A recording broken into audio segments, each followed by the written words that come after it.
Dr. Stephen Greer is one of the world's foremost authorities on the subject of UFOs, extraterrestrial intelligence, and exotic technologies. For more than 30 years, Dr. Greer has provided briefings for senior government officials across the globe, conducted numerous media interviews, and delivered hundreds of lectures. He has written 5 books and produced 4 feature film documentaries that have been seen by hundreds of millions of people. He is currently working on a documentary scheduled for release in late 2023 called The Lost Century and How to Reclaim It. The documentary addresses how energy solutions have been suppressed in the past and how they could now come out for the benefit of all mankind using an open source strategy. Ladies and gentlemen, I've been telling you that I was going to dive into this subject for a long time, and now we have one of the leading experts on extraterrestrials and free energy. Ladies and gentlemen, please welcome Dr. Stephen Greer to the Shawn Ryan Show. If you haven't, please go down, hit the subscribe button, hit the like button, leave us a comment, and share this information with everybody you know. I want to give a special thanks to all of our patrons for supporting the show. It's because of you guys that this happens.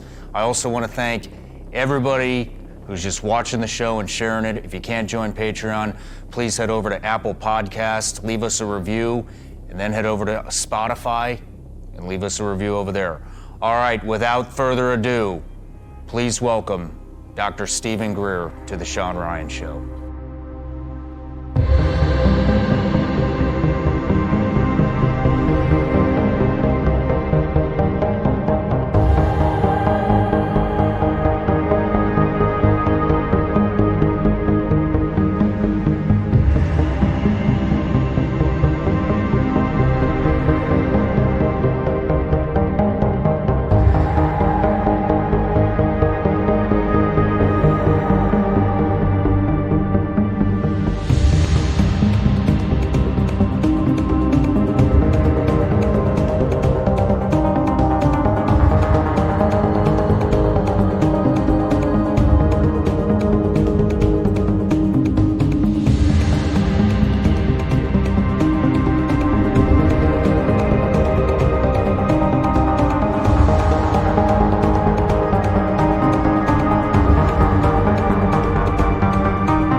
Dr. Greer, welcome to the Shawn Ryan Show. Great to be here. Thanks for having me. It is an honor to have you sitting across there. I've been following your work for a while now. I've watched all the documentaries. It's fascinating information that you're putting out. Mm-hmm.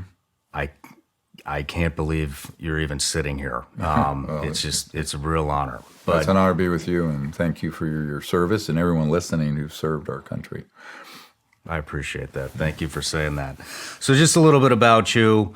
I gave you an introduction just a few seconds ago, but you've briefed every president since Bill Clinton on the subject of UFOs.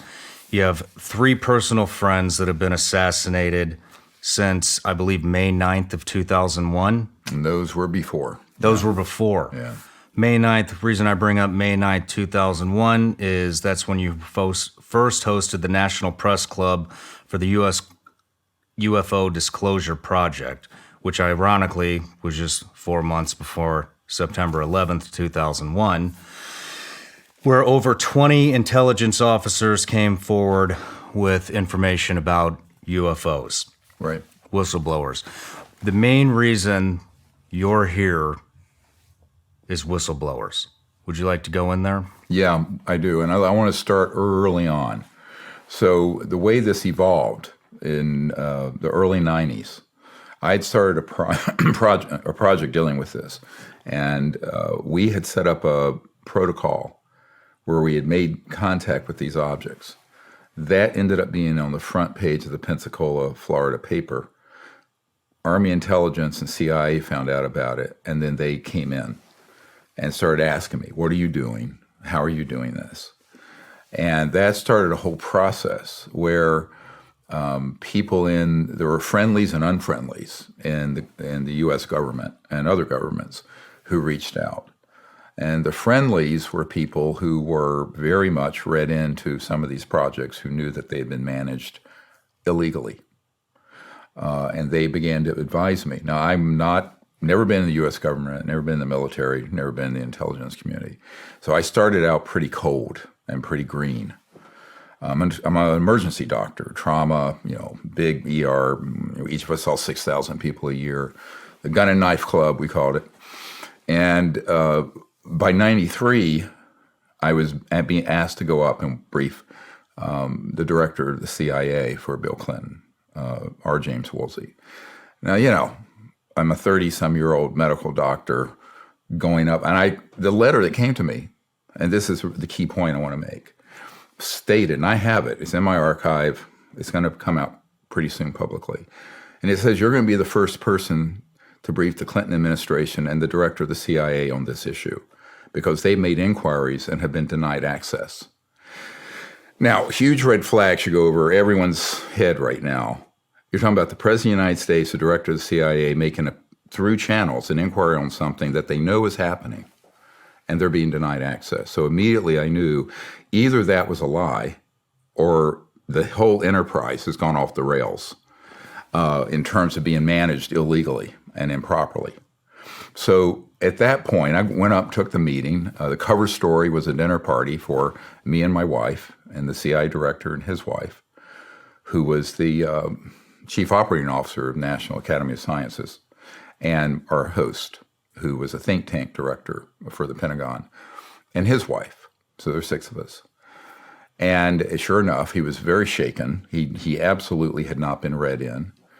And so I provided him a lot of information. And I brought a whole briefcase full of evidence. I mean, just positive evidence, documents, photographs, this, that.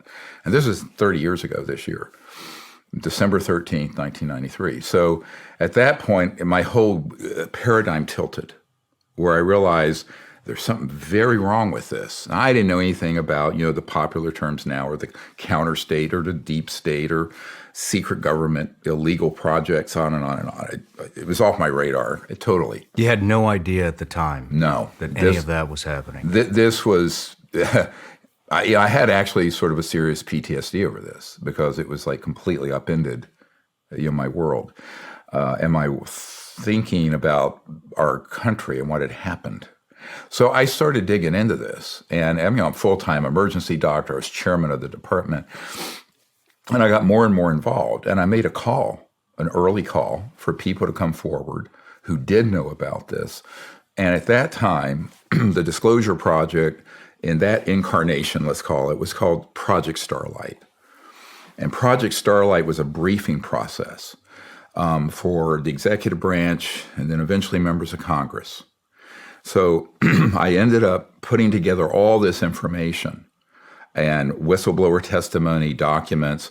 I ended up receiving some top secret documents that were not declassified that I have and have published, because we came to the conclusion that these projects are being run unconstitutionally, and therefore all personnel, all evidence, and all documents pertaining to them have no protection over from the National Security Act.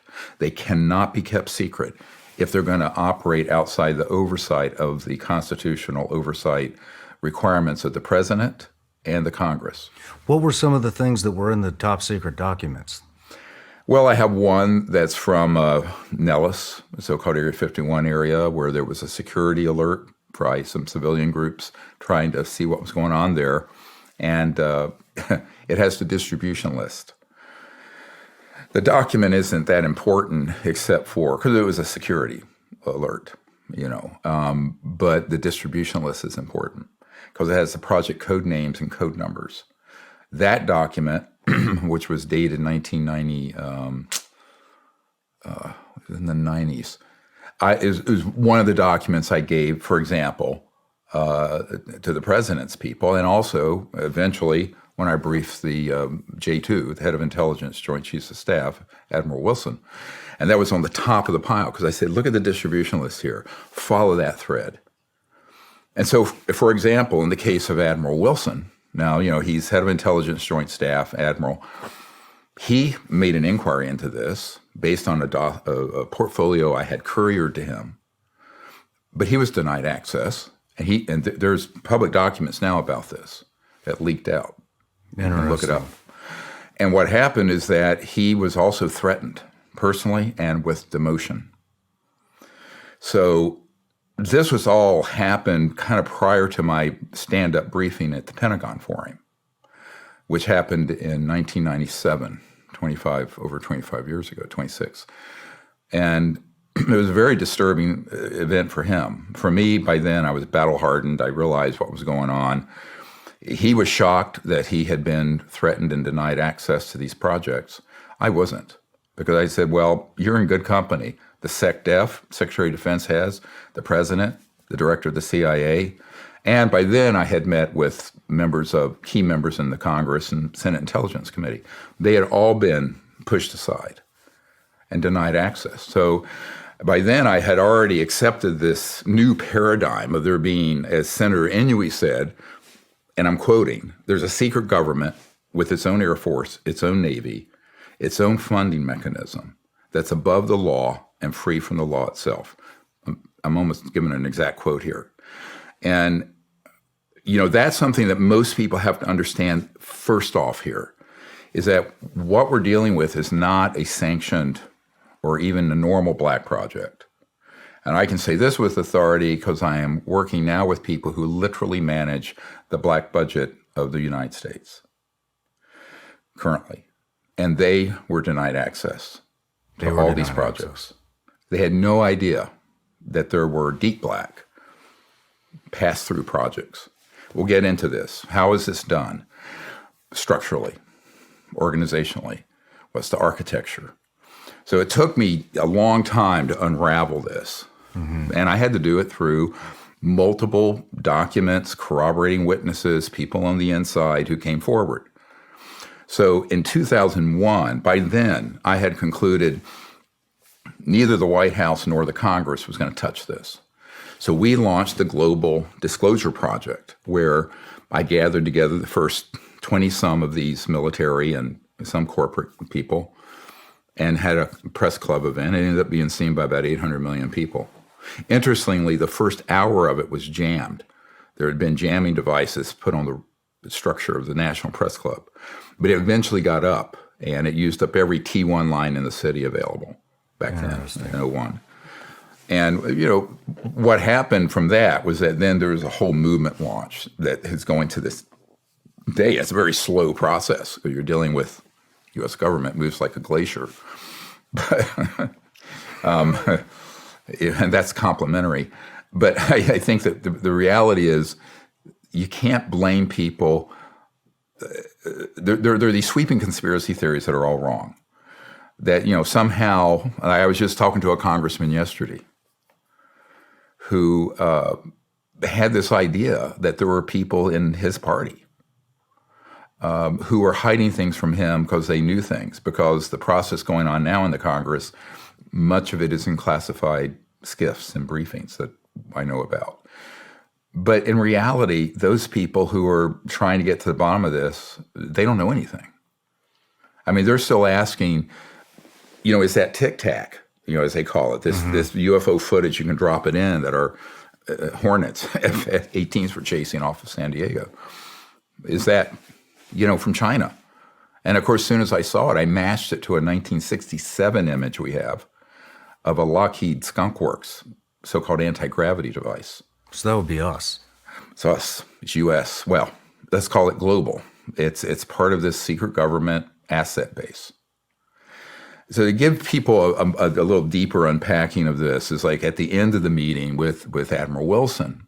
So I'm doing the stand-up briefing. It's supposed to be 45 minutes in his conference room at the Pentagon. And I have astronaut Edgar Mitchell is there, who was the sixth man to walk on the moon, my military advisor, and a couple witnesses, whistleblowers. And this goes on for almost 2 or 3 hours, much longer. He kept canceling appointments because he was so, concerned. And at the end of it, I said, look, we really need your help getting to the bottom of this and getting these rogue, illegal projects under control. He says, well, what am I going to do? He says, I can't act. I'll be rogue unless the Secretary of Defense and the President authorize me to do something like this. And I said, well, that's not going to be forthcoming. We've already attempted that. And he also said something that was very spooky. He said, how do I take on a group that have technologies that can do circles around the best thing I know we have, a B-2 stealth? He says, that's the best thing I know to deploy. And I have found out, and I have now convinced there is, a secret organization that have technologies that can literally do circles around my B-2. And I said, yes. And he just said, it's point set match. He says, I don't even know how to take that on. And that is how that meeting ended. It was very grave. And I went, well, there's a difference. Those projects are being run outside the law. And I said, the law is only what and power is only what you use. If you don't use the law and if you don't use power, then you let sociopaths and criminals run amok. And unfortunately, that's what's happened since the late 1950s. I later found it was on Eisenhower's watch, unfortunately. He was old, he was tired, he was a 4-star general, World War II, that this group of, this secret government group sort of seized control over these operations. So in reality, the constitutional government of the United States has not been in a proper oversight and control of these operations since the late 1950s. So 70 years. Yep, almost 60, 2/3 of a century. Wow. So that's sort of just to give an overview of how this evolved. And now it's evolved to a very big event that's happened about a month and a half ago. The Congress passed and the president signed a law that has for the defense funding, National Defense Authorization Act. And it explicitly allows people to come out as witnesses, whistleblowers on the UAP UFO issue, including contractors, not just government employees, but contractors like Lockheed Skunk Works, Northrop, Raytheon, Booz Allen Hamilton, MITRE Corporation, SAIC. These are all big chief primary contractors working on the reverse engineering of extraterrestrial material and also the building up of systems based on that and other technologies. So why do you think it took so long for this bill to come about? It just has to, when we released about 5 years ago, 5.5 years ago, Unacknowledged. So people, if you have Amazon Prime or Tubi or Hulu or whatever, that documentary got about, in the first 6 months, 760 million people see it.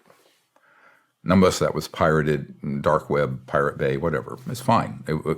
What I'm doing is a not-for-profit purpose of educating the public on this. I left my medical career to fix this massive problem for not only our country, but for the world and the future of humanity.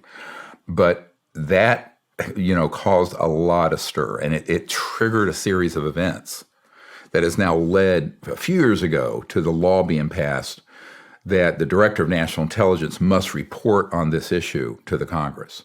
But now, I told folks that I'm working with, and I can't disclose exactly who they are, but they're the most senior people, and said, look, there needs to be a clear pathway, because the only way you're going to get this, you're not going to get this through the chain of command. You're going to have to get people who come in as whistleblowers and witnesses, who are direct witnesses to this, even if it's a small part of what they saw. Maybe they were only guarding a hangar where there was one of these triangular objects at my uncle's old company. My uncle worked on the lunar module, put the first man on the moon, Northrop Grumman. But which is part of how I had an interest in this. If your uncle kind of put the first man on the moon or was part of that, is sort of a fun thing for a little boy. Yeah. I was 14 when we landed on the moon. So. But it was just a great thing to have a family member involved with that. But I think that, most people underestimate how important every little detail is.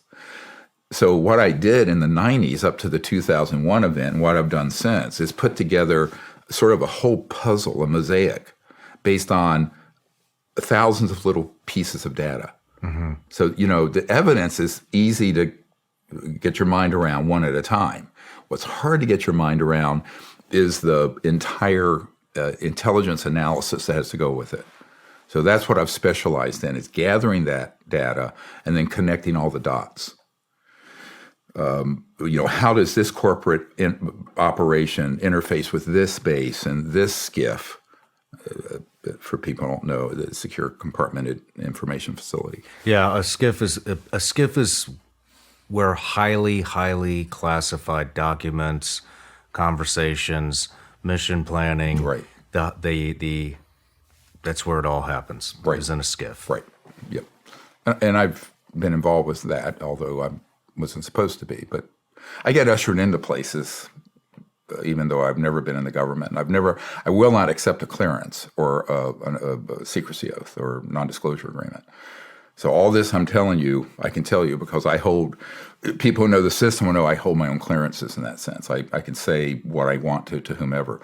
What my rule is that if let's say you were someone who had been involved in an operation at the Dugway Proving Grounds out in Utah, there's a DUM there, deep underground military base that's very much involved with this issue. And there are assets there, man-made, anti-gravity, very advanced aircraft. That I have people who have been there who've seen them come up at night and move out. They'd be huge black triangles. And those are ours, by the way. Now, there are some extraterrestrial ones that are similar. So if you can envision this, almost any airfoil or superstructure that they've observed that's of an extraterrestrial origin, they've been able to create, let's say, copycat or similar. So this makes this very confusing and unfortunately opens up the possibility of a number of false flag, or what Pentagon called deceptive indications and warnings operations, or false flag operations. But so let's say that you're one of those guys and you come to me and you say, my name is so-and-so, here's my DD-214, you prove you were there. But you say, I don't want to ever be identified publicly. But I will go into the SCIF to provide this information to the people who have now made this pathway for me to come forward legally. Then I will arrange for that to happen. That's what we're doing. And I'm making a call right now. Anyone, no matter how small or large your involvement was over the last 70 years with this issue, there's a pathway, there's a door open. We don't know how long it'll stay open. Looking to get your financial future organized? Well, if you don't have life insurance yet, that should be at the top of your list.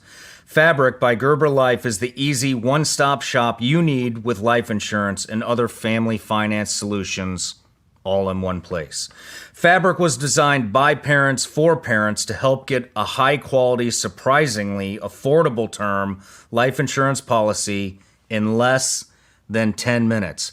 Guys, I have a son, I have a wife, and I always worry about their financial future if I were to disappear from this earth, and that is where Fabric Life Insurance can help you. You could be offered coverage instantly with no health exam required. Protect your family today with Fabric by Gerber Life. Apply today in just 10 minutes at meetfabric.com/Shawn. That's meetfabric.com/Shawn. MEET fabric.com/Shawn. Policies issued by Western Southern Life Assurance Company, not available in certain states. Prices subject to underwriting and health questions. But it's been a lot of work to get to this point. It's a very big breakthrough that there is this legal mechanism so that the constitutional government of the United States can get informed on this properly. And what I discovered, and this was a very strange thing from 93 to now, every time I take a meeting with a high-level member of the U.S. government who should know about this given their rank or their position. For example, when I briefed years ago the head of the Defense Intelligence Agency, General Patrick Hughes, a 3-star. Well, as anyone knows who's been in the military, that position is the top of the food chain for military intelligence, period.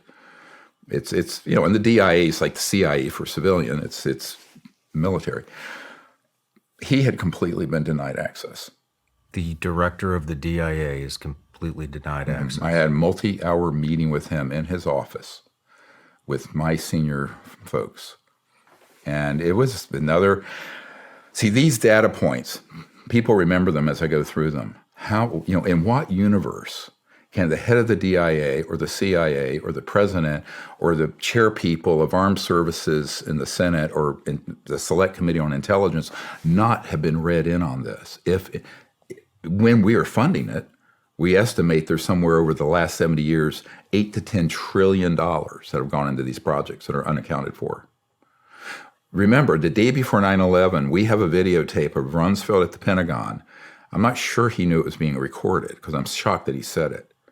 And it's in Unacknowledged, the documentary. He says, and this is now 21, 22 years ago. He says, there's $2.3 trillion unaccounted for in the Department of Defense budgets.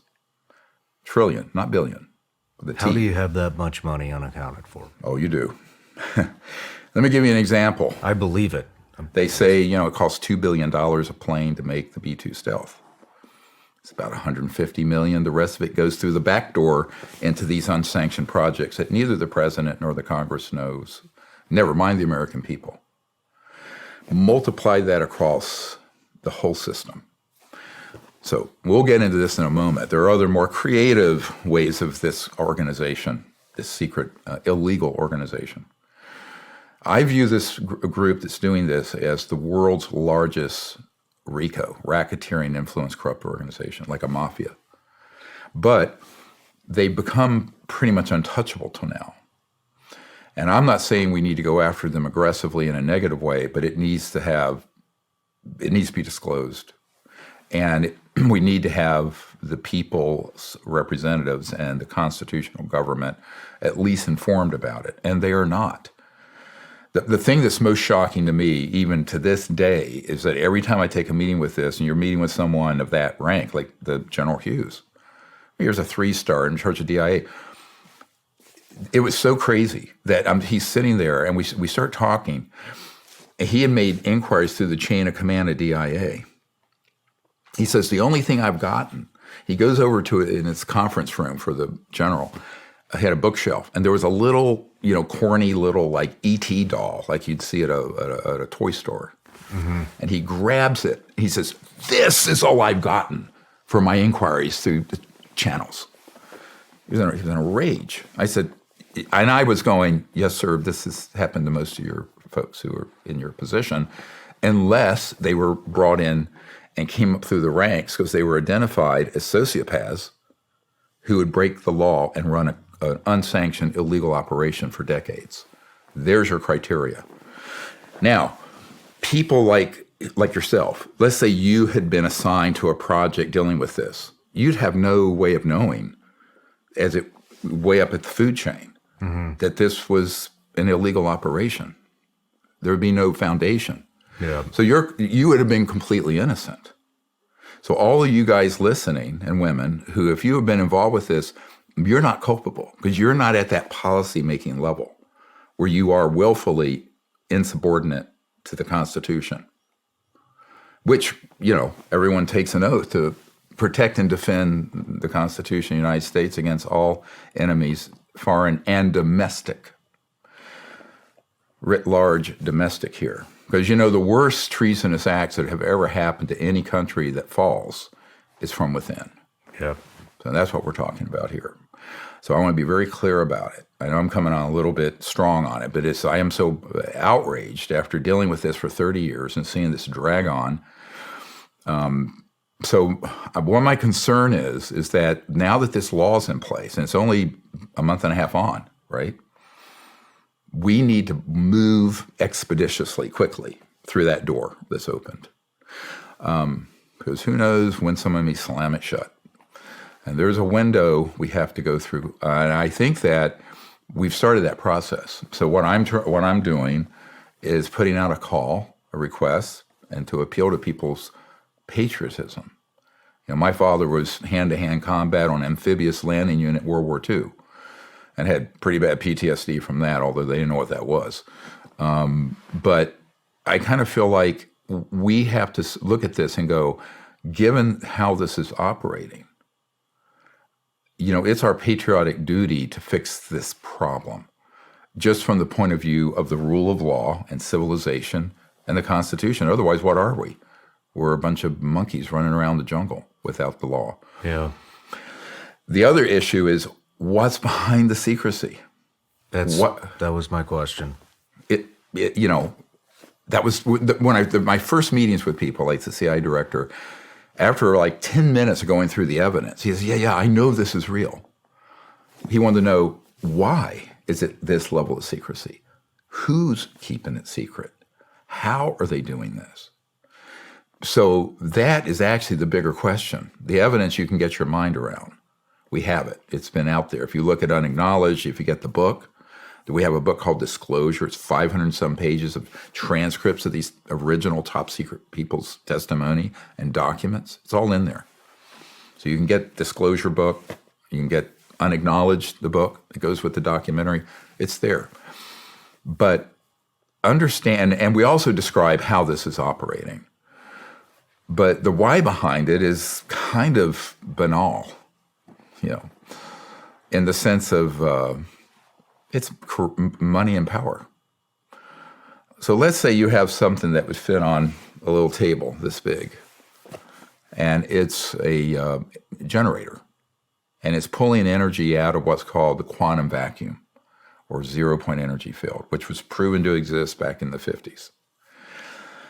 Now, physicists have described this energy field. If you had a coffee mug, the amount of space in that coffee mug has enough potential power to boil off all the oceans of the world, quote unquote. It's what Tesla called, not the fake car company, actually Nikola Tesla. I call it fake Tesla cars because if they're plugged into the grid, they're not real Teslas. We'll get into this. But that energy field is everywhere, and you can tap into it. And when you tap into it, you're tapping into this energy field that can be converted to electricity or thrust. So is the energy field, is it everything in between objects? Is that? It's not just between, it's within. So if you let's take the chair you're sitting in or I'm in. It's occupying a volume of space. Mm-hmm. When you get past the molecular to the atomic level of this, and then subatomic, the quarks, you get this into this pluripotent, it's like the foam at the surface of the deep ocean. Okay. That all of matter is fluxing in and out of. The early Lockheed Skunk Works man-made UFOs were called flux liners. Flux liners. Yep. Because they were pulling energy from this quantum vacuum flux field. Very advanced physics. I mean, we understand it very well. I want to put your audience to sleep going into the arcana of the physics of it. But the point I'm making is that was mastered decades ago. This technology has been around for decades. Well, about 100 years that there has been empirical evidence of this energy field. Nikola Tesla called it the infinite energy field. There were others who discovered it all the way back to the late 1800s. Now, they didn't have the physics down of what was happening, but in terms of just observing the phenomenon empirically, here you set up a high voltage system, suddenly more energy is coming out than you're putting in. Those are called over unity systems or free energy, because once you get it tapped, it's just flowing, right? And so that means that every home, business, car, manufacturing, village in Africa would be able to have a device that would not be very expensive, frankly, to mass manufacture, that would generate all the energy they need for all the needs that we have for a modern civilization. And this would be wonderful. There's no pollution. There's no radiation. And once you have the system, there's no cost. There's no refueling.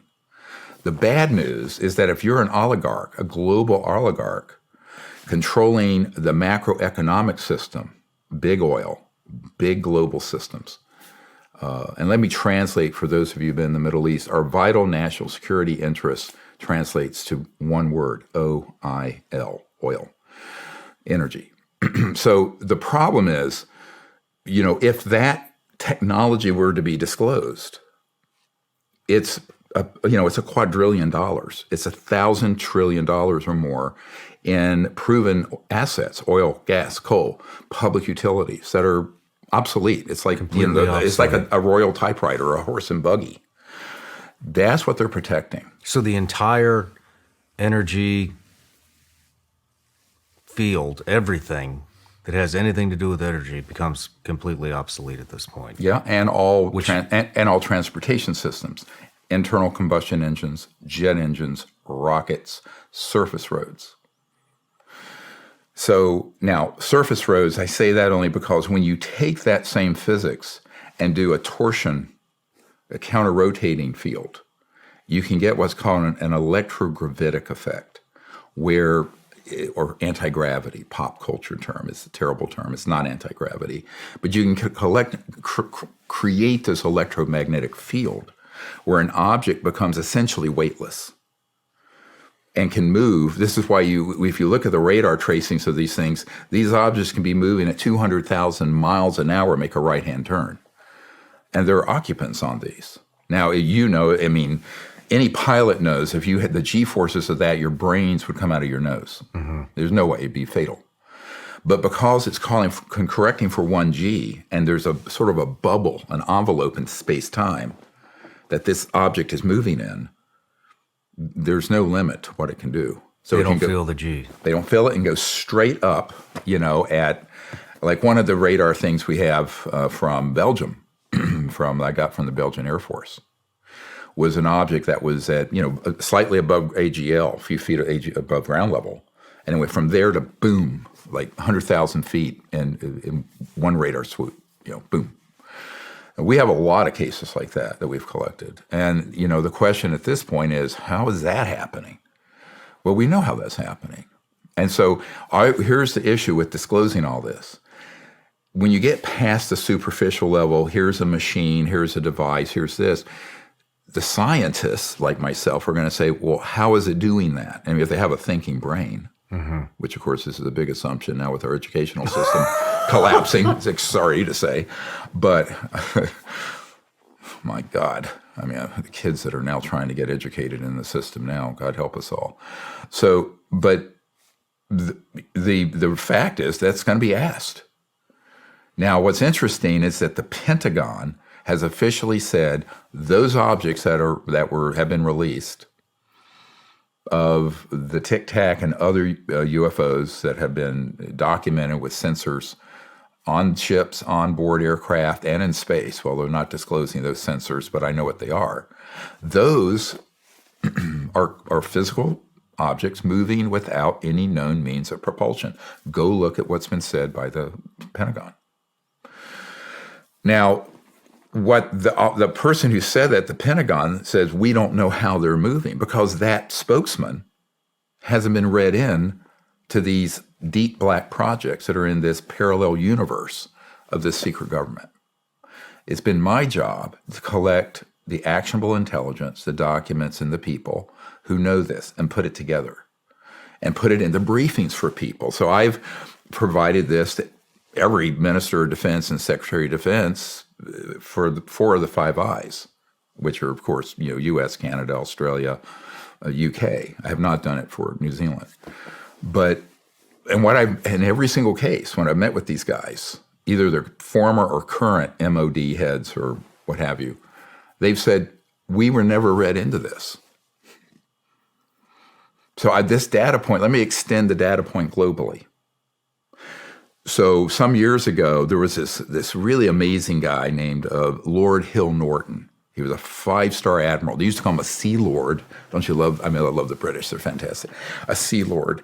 And he had been head of the MOD, which means in the UK, you're head of MI5, MI6. It's like our CIA and stuff. But he was also head of the military committee for NATO. And I met with him at his house in Wiltshire, in Hampshire, in England, some years ago. And he asked me to come because he wanted me to bring the briefing document that I had put together for the president.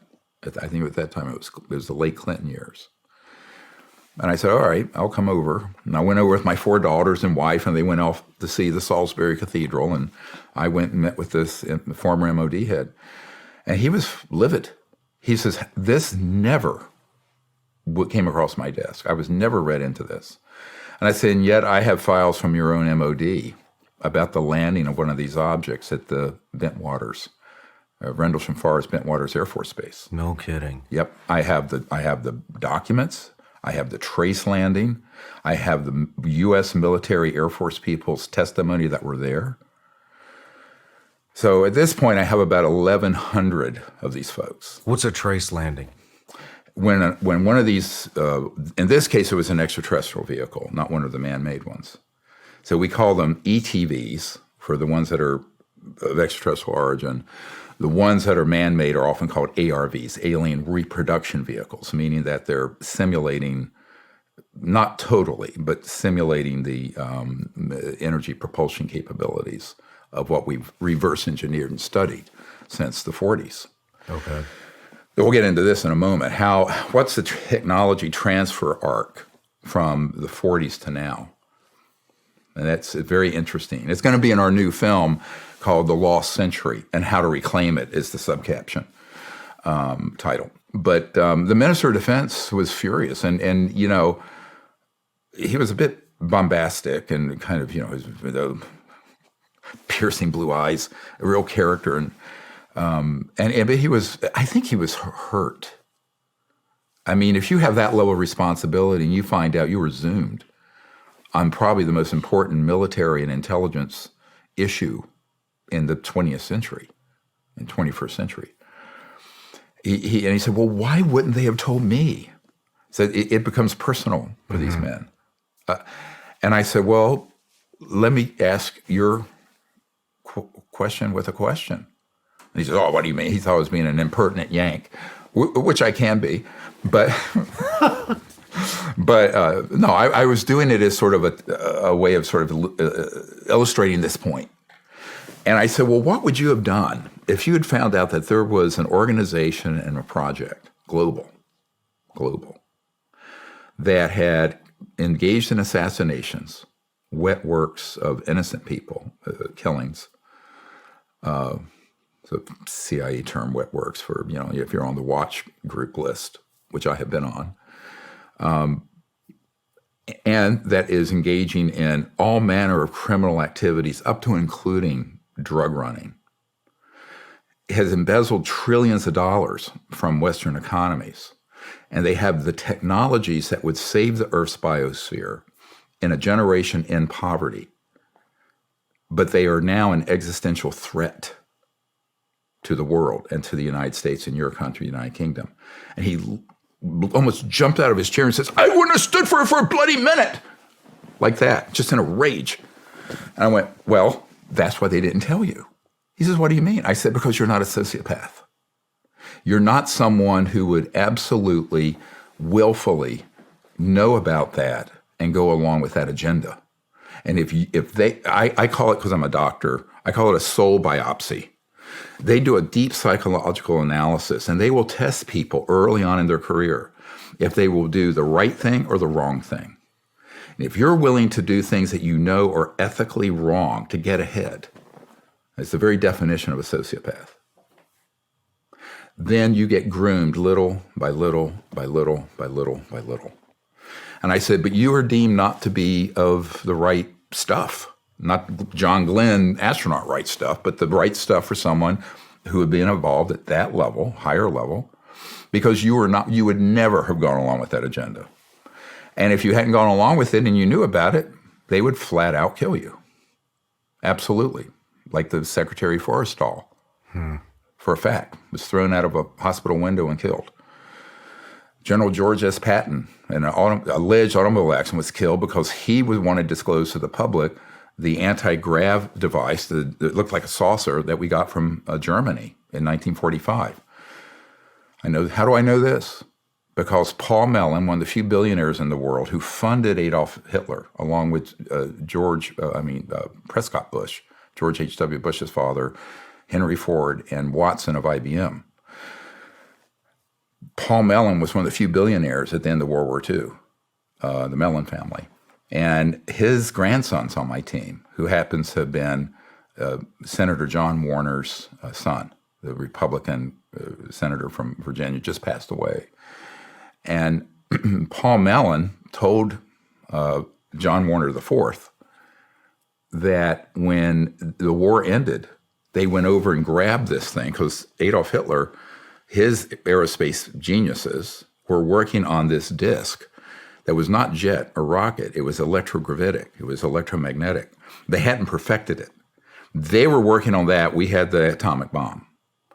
But they brought it back. And Patton was going, George Patton was going, this is amazing what this would do for the world. No, this is going to be deep black. And he did not think that was a wise thing to do, so they took him out, made it look like an automobile accident. So this kind of skullduggery happened. So I told the Minister of Defense, this is why they're not going to tell you.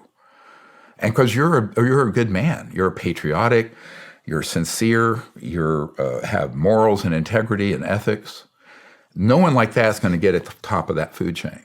Yeah. Because by definition, you've got to be somebody willing to subvert the law and do all manner of horrific things.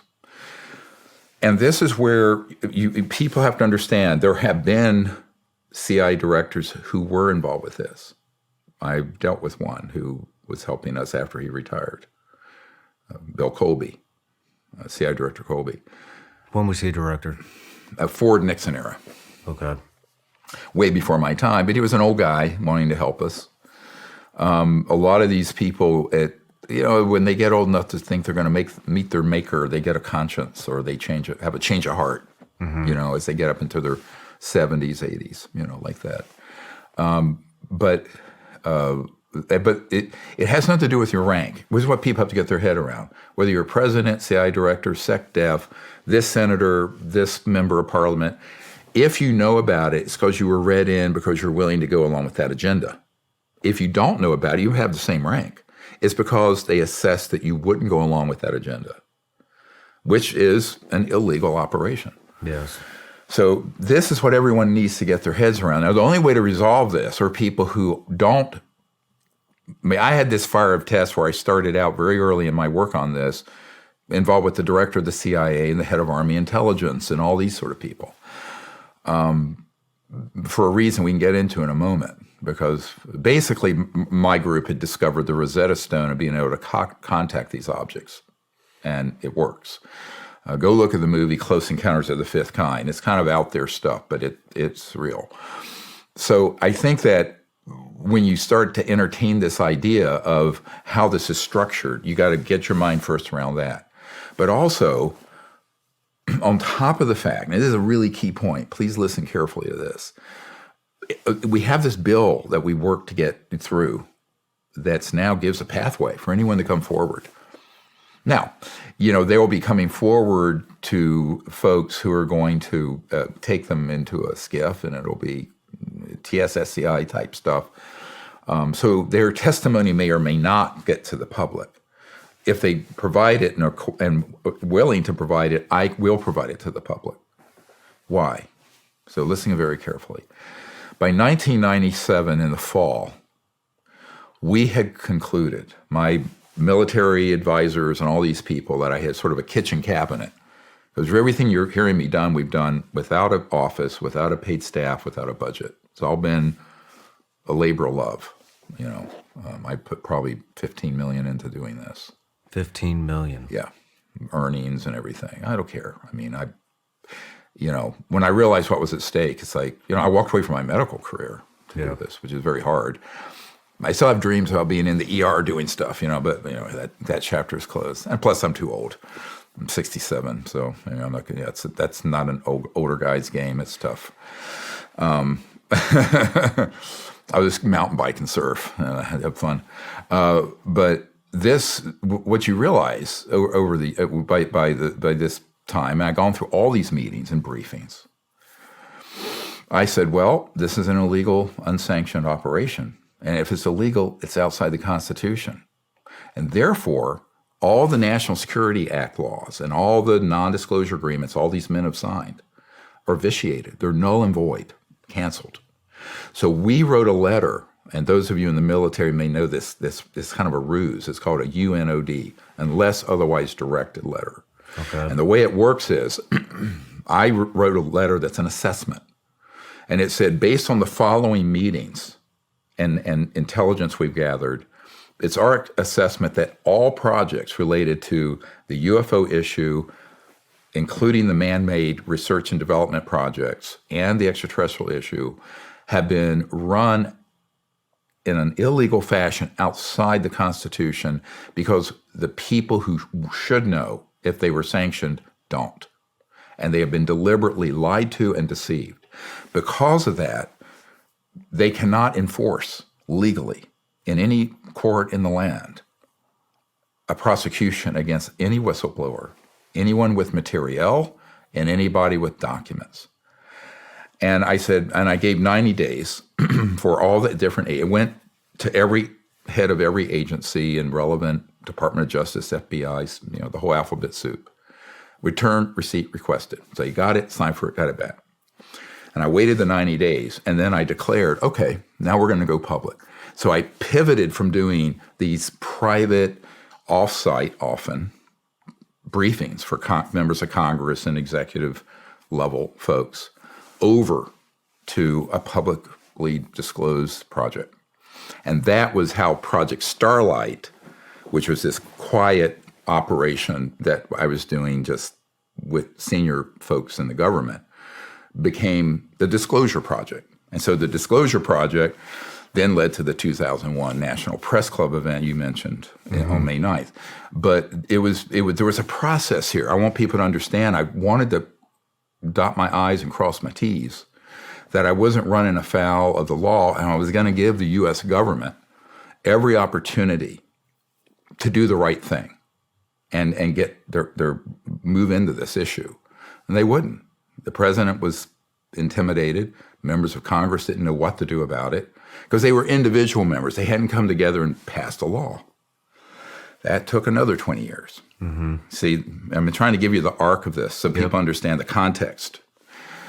So at that point, we did it. And, I had the first 100 or so of these guys that we have on videotape. And then about 22 of them came to the National Press Club event.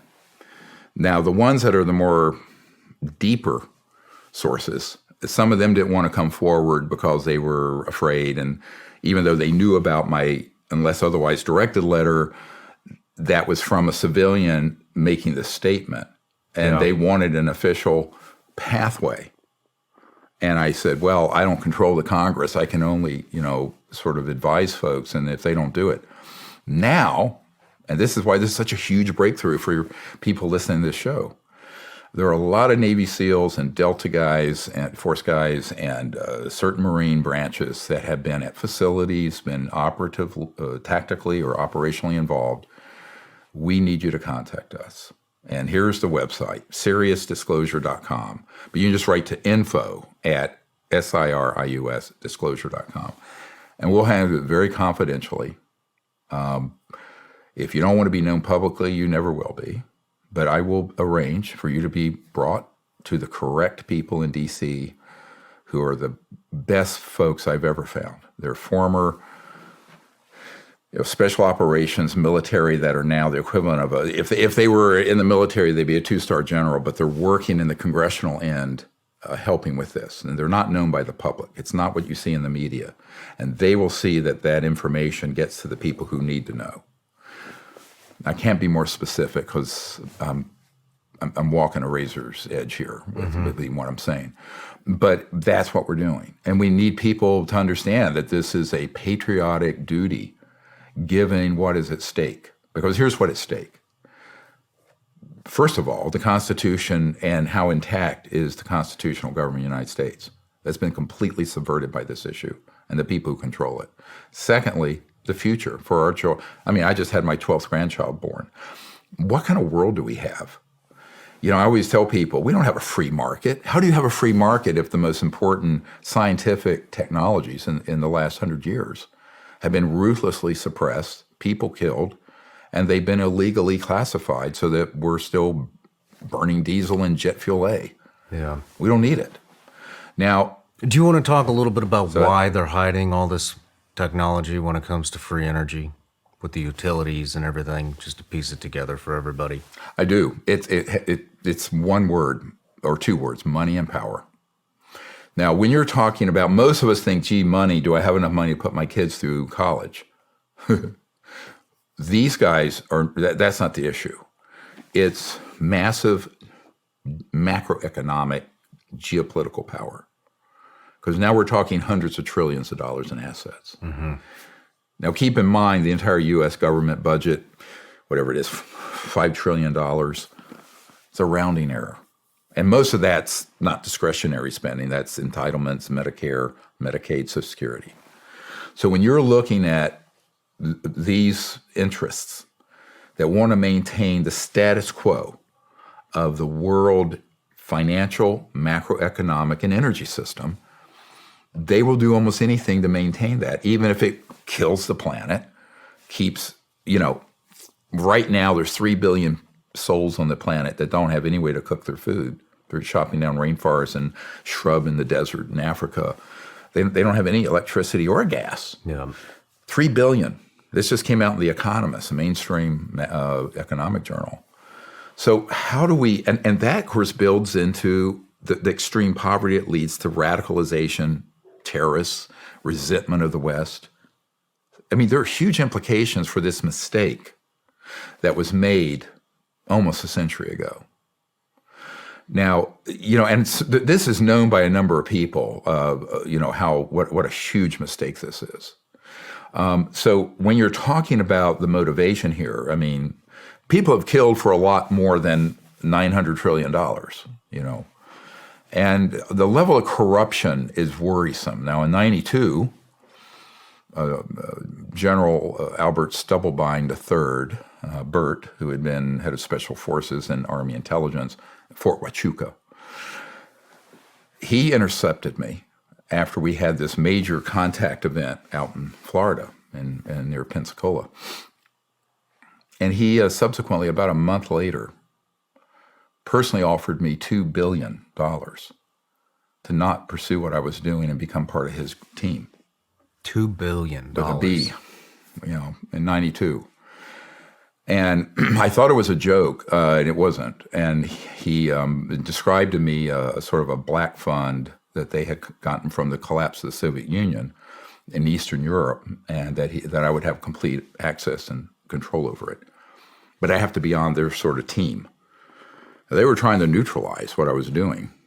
And as many people know, the CIA and some of those organizations have remote viewers who use consciousness to see remote places in the future. Yeah, they've done studies with the Monroe Institute. Oh, yeah, I knew Bob Monroe, all those guys. And Ingo Swann is a friend of mine, all these guys. But so they knew what kind of trouble I could make. So people have to also get their mind around the kind of just sheer, bribery, corruption that happens on top of threats. Oppo research. They'll make up deep fake photos and videos to defame you. I've been called everything you can be. And then they try to buy you. Often, if they have to, they'll try to kill you. If you're doing things at this level, I've been like such a troublemaker for them. I mean, I think it's not so hard to believe anymore, Well, anyone who's done your work can see the kind of things that could happen. I can see it, but Yeah. I think a lot of the U.S. population can't see it. Unfortunately, I think but fortunately, the Epstein trials, and everything that happened around that, it's, the judge there was a assassination attempt on the judge. Epstein didn't kill himself. All these things, Right, and so it's becoming more. I hate to say accepted. Yeah, I hate to say accepted, but it's out there, and it's becoming more and more and more common. Well, and I think that, so imagine the stakes of something like you just mentioned, which I had no knowledge of, and it's just whatever, people are weird. Imagine something a millionfold in terms of its implications for the stakeholders who want to maintain their hegemony and control of the global military, industrial, financial sector. That's the level we're talking about. We're not talking about the boots on the ground, the guys who are the colonels who manage. I just brought a lieutenant colonel to D.C. who had been involved with these projects. And he had been watching what I'd been doing for 20 years and was waiting for this law to pass.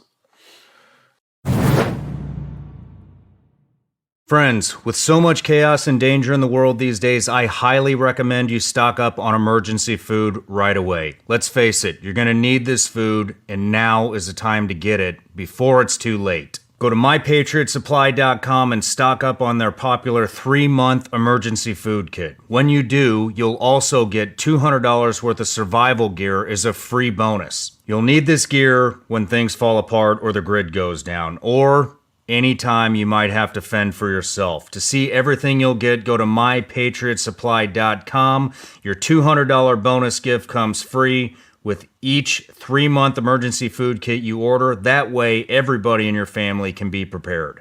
But hurry, this offer won't last forever. Check this off your list and sleep better knowing your family won't suffer if the worst case scenario ever happens. Go to mypatriotsupply.com and score free shipping too. That's mypatriotsupply.com. One of my biggest challenges in 2023 as an entrepreneur has been finding the right person for the job and making my company stand out amongst all the other companies in this extremely competitive job market. Now, how can you do that? You might want to try ZipRecruiter. ZipRecruiter helps you stand out. You can try it for free right now. It's ziprecruiter.com/SRS. Now let's talk a little bit about how ZipRecruiter is going to help you stand out amongst everybody else in the job market. ZipRecruiter's technology is going to send you good, quality candidates for your job that you can send a personal invite to your top choices to make an impact. Also, ZipRecruiter makes it easy for candidates to apply to your job. Instead of filling out a lengthy application, they can just apply with a single click of the mouse. Get your job noticed by the best and brightest candidates with ZipRecruiter. 4 out of 5 employers who post on ZipRecruiter get a quality candidate within the first day. See for yourself. Go to this exclusive web address, try ZipRecruiter for free. It's ziprecruiter.com/SRS. Again, that's ziprecruiter.com/SRS. ZipRecruiter, the smartest way to hire. So what I'm saying is that we really need to have people come forward now. I'm actually begging people. We've worked so hard to get it to this point, and it really is. I know that most people who have come forward, they were involved for a brief period of time, or they were in an office here, or at a SCIF there, or at a military facility, or a corporate research project, and they don't know necessarily this whole picture. And so they're not culpable. They're not guilty of having done anything improper. They were doing as they were told. And they thought it was all being run properly, legally. It wasn't. Yeah. So they were used. And I think that that's very important. And so they have no liability. And now they're protected by the law, and they're protected, if we have to, tactically for security, which I have. But I think at this point that sort of thing, it can't happen because the profile on this is so high. You know, I have a bunch of celebrities who like what we're doing. Something like that happens that I know about in my team, you know, there would be 1 billion people who know about it. Well, yeah. You want to talk a little bit about the suppression of all this stuff and Project Mockingbird? Mm-hmm. Can you go into that? Well, Mockingbird was one project, but it's an ongoing process that started really in full bore in the 50s. And that was to have major media people who were dual agents.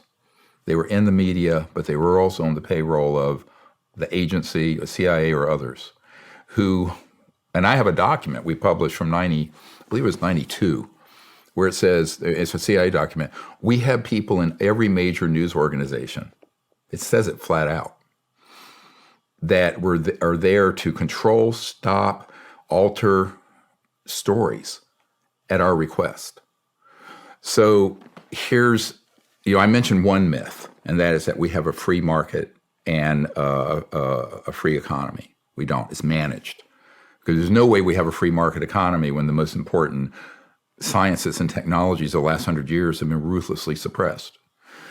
But the other myth that Americans buy into is that we have a free press and the fourth estate, as it's called, a check and balance against excesses. But the major media, and also now the major tech companies, are actually actively involved in suppressing the story or spinning it. Now, what do I mean? When you see people on CNN or CBS 60 Minutes, the folks that they will allow to talk about it are people that have been cherry-picked by this cabal, this secret government group, to say what they're told to say. It's scripted. Do you have any examples of this? Yes, of course. Nick Pope, Lou Elizondo, Chris Mellon, all those guys. Okay. And they have been, I know for a fact, been told what to say. And so they say, number one, first big lie, these are a threat to the national security, inferring that from outer space there's a threat. It's not true. Civilizations that are hundreds of thousands to millions of years more advanced than we are, if they were a threat, we'd be a charcoal floating through space about 1945 August with the atomic bomb. Number two, we'll get to that in a moment. Number two, they will say that we don't know what these are. Maybe they're from China. Maybe they're, and even senior members of the Senate intelligence community have said that. We don't know.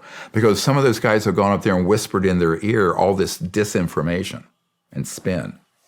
I know who they are.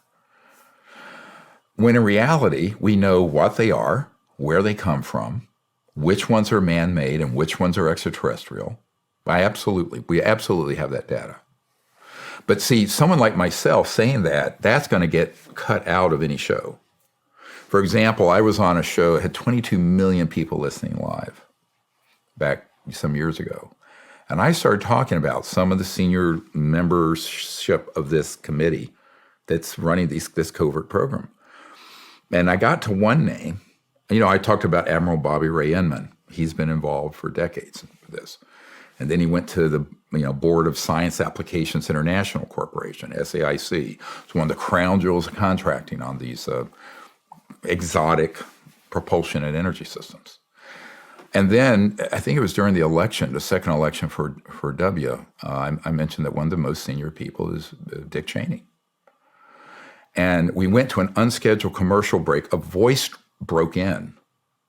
And the host had no idea. And it said, Dr. Greer, change the direction of this conversation now, or we will dump this show live. I said, with 22 million people listening? He says, yes. Don't talk about this. And the host was so sad. And the host to this day will say, oh, we can talk about anything. It's like when Joe Rogan says, oh, yes, I can talk about free speech. To make his deal with Spotify, the show I did with Joe Rogan, forcibly by the corporate entity, had to be taken out. It is not in the lineup. You have to find it elsewhere. So anyone who thinks that the media doesn't purge whistleblowers of someone of what we're doing is naive. So Mockingbird, there have been a lot of code names for this.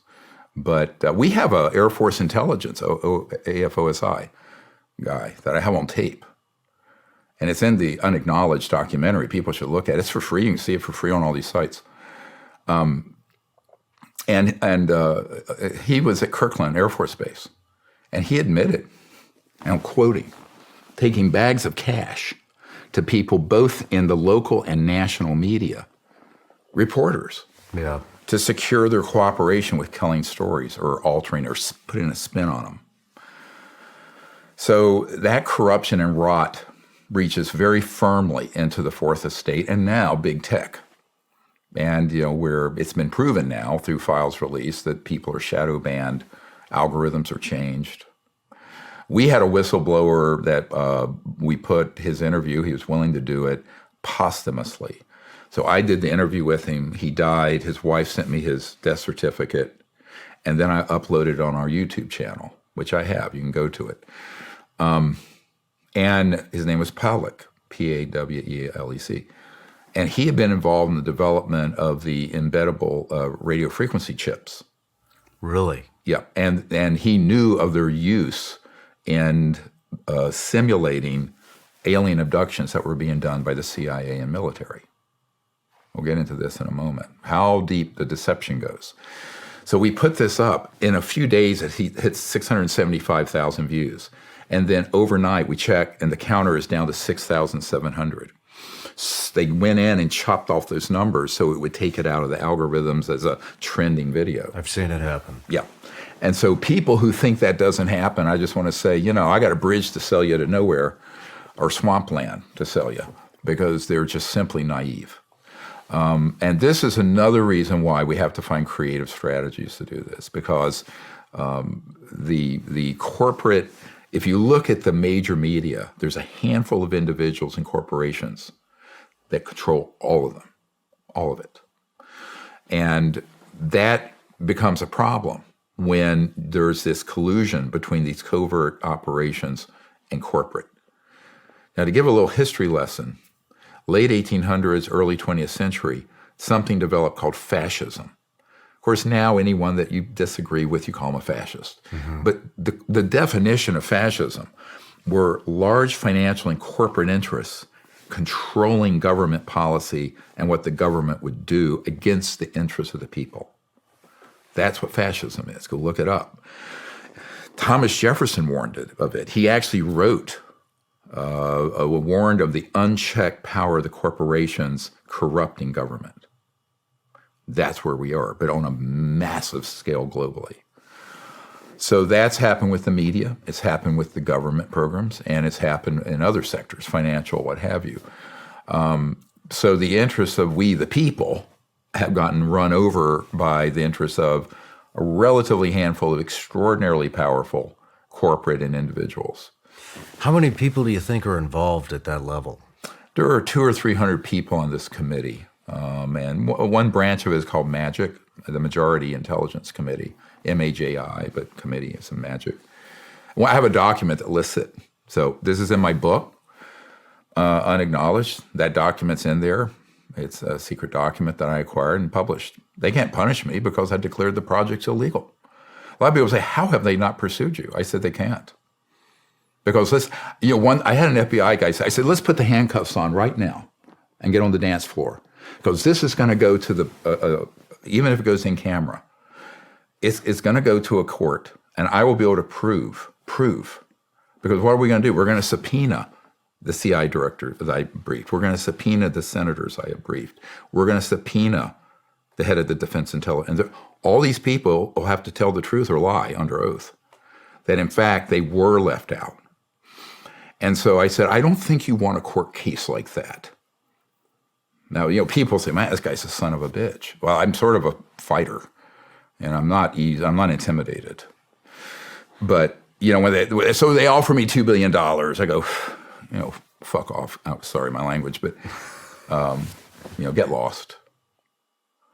And then, they threatened. And in the 90s, we had 3 people on my team killed, and I was almost killed. And then I put security in place. It's invisible. But basically, there are very powerful people who want us to get this done because they know what's at stake. And we've authorized lethal force if anyone that I'm working with is harmed. And that's in place. That's been in place since 1998. Since 1998. Yeah, and that's why no one I'm working with has had that happen. Since? Yep, since 98, nobody. Okay. 25 years. Well, that's good. Let's talk about your new documentary and what's coming up in that. Yep. Well, if you go to thelostcenturyfilm.com, you'll see it's crowdfunded. So give you an idea, all these documentaries we've done, we won't let a corporation or a studio fund it. We've crowdfunded from the people. Can you explain why you have that way? It's so that it can't be corrupted. I knew it. We control 100% of the content. Nothing can be taken out. Good for you. I have final control over what's in and what's out. And it can't be watered down by some corporate shill or some media executive who's actually just been bribed by the government or some corporate entity working on behalf of this secret government. So I'm very careful about it. And that's why we did it, because I tried doing things with other people with their productions, and they would take it, spend it, mutilate it. Yeah. And I went, no, we need to do this ourselves with integrity. So it's crowdfunded, and like this film, the Lost Century Film.com, we've had one donor for $150,000 and a bunch of people who donated $3. It didn't matter. But now we're at $421,000 out of a $500,000 budget. So we're 84%, if my mind's calculating correctly. You can run a calculator. You have to do this as an emergency doctor. So we're getting there. But we need people's help. It'd be great if we went over that amount, because then we can do more what's called marketing and promotion of it. And it's going to pull the curtain back specifically on the lost 100 years of these technologies. And it's going to go all the way back, more than 100 years, to the Stubblefield Earth battery and Nikola Tesla standing there with this old farmer where he's running his whole farm on this device where he has stakes in the ground that are tapping into this electromagnetic and mostly magnetic flux field and running generators running his farm. This is 1902. It's in 1902. 1902. And Nikola Tesla is standing there. I got the picture. This documentary is going to blow. It goes from that all the way to the Lockheed Skunk Works devices that started being built in the 50s. We have witnesses and transcripts of the Norton Air Force Base show, California. Norton's closed now.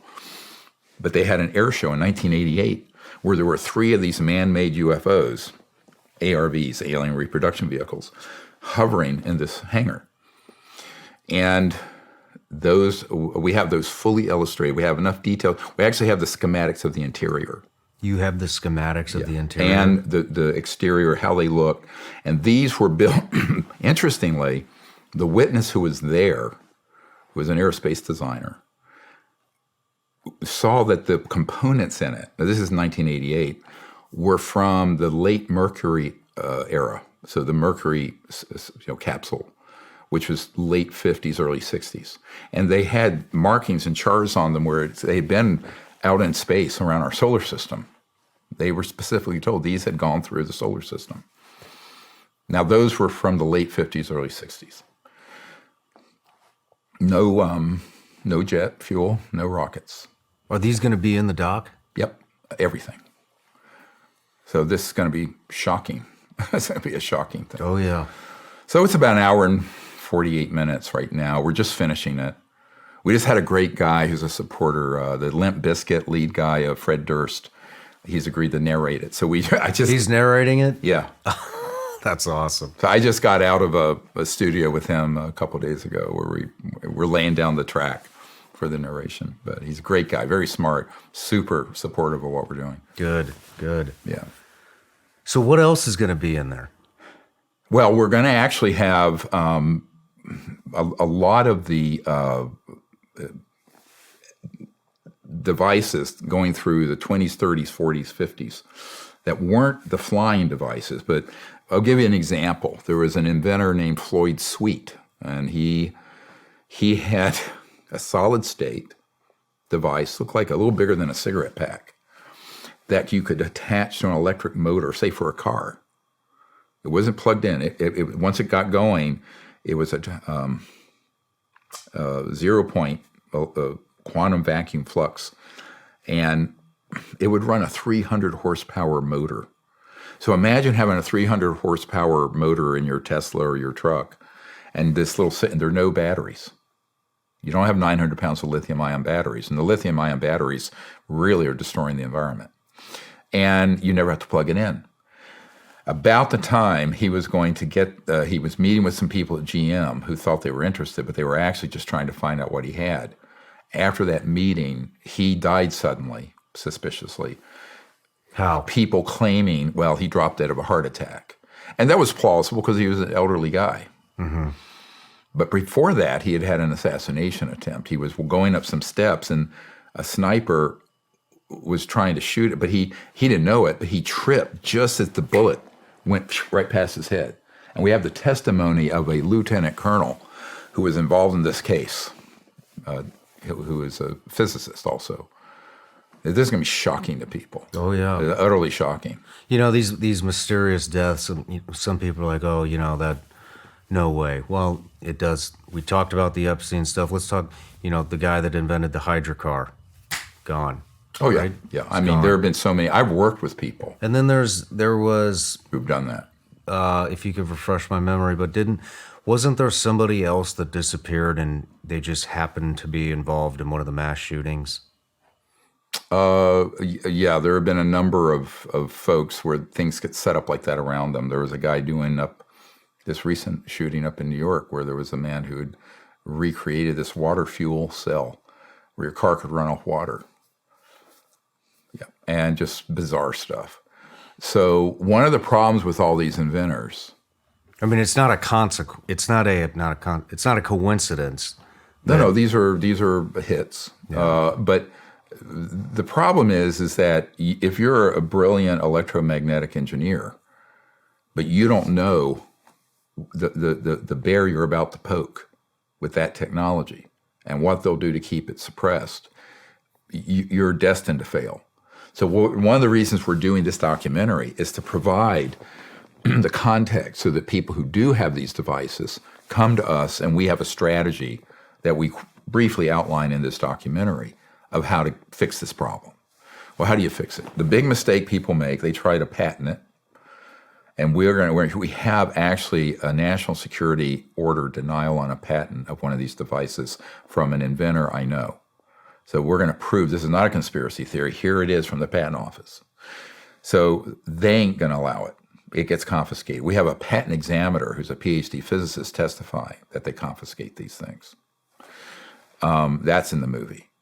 Then we say, okay, how are you going to get it out then? If you try to keep how it operates secret, then you're very vulnerable. So one of the things I did for the Disclosure Project for my own security is to decentralize everything I have. It's called detargeting. So why have a big bullseye on your ass when if you were to disperse all your information and intelligence, which I have done, it would still be out there. Moreover, you create a dead man trigger. So since the 90s, I've had a dead man trigger of stuff I'm holding back. That if something happens to me, that hits the internet, and every celebrity that supports what we're doing that can reach 1 billion people, they get it, they put it out on Instagram, and boom. And this is stuff they do not want out.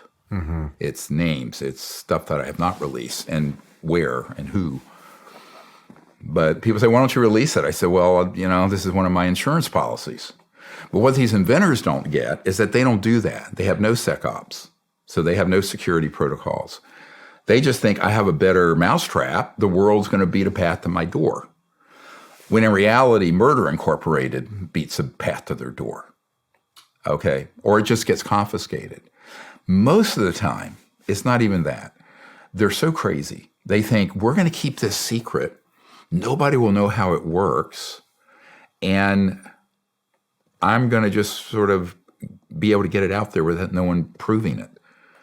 And I said, no. If you're making an outrageous claim that you're pulling energy out of the space around us, it's got to be released for scientific review. It's got to be reproduced by multiple labs and people who are skilled in the art.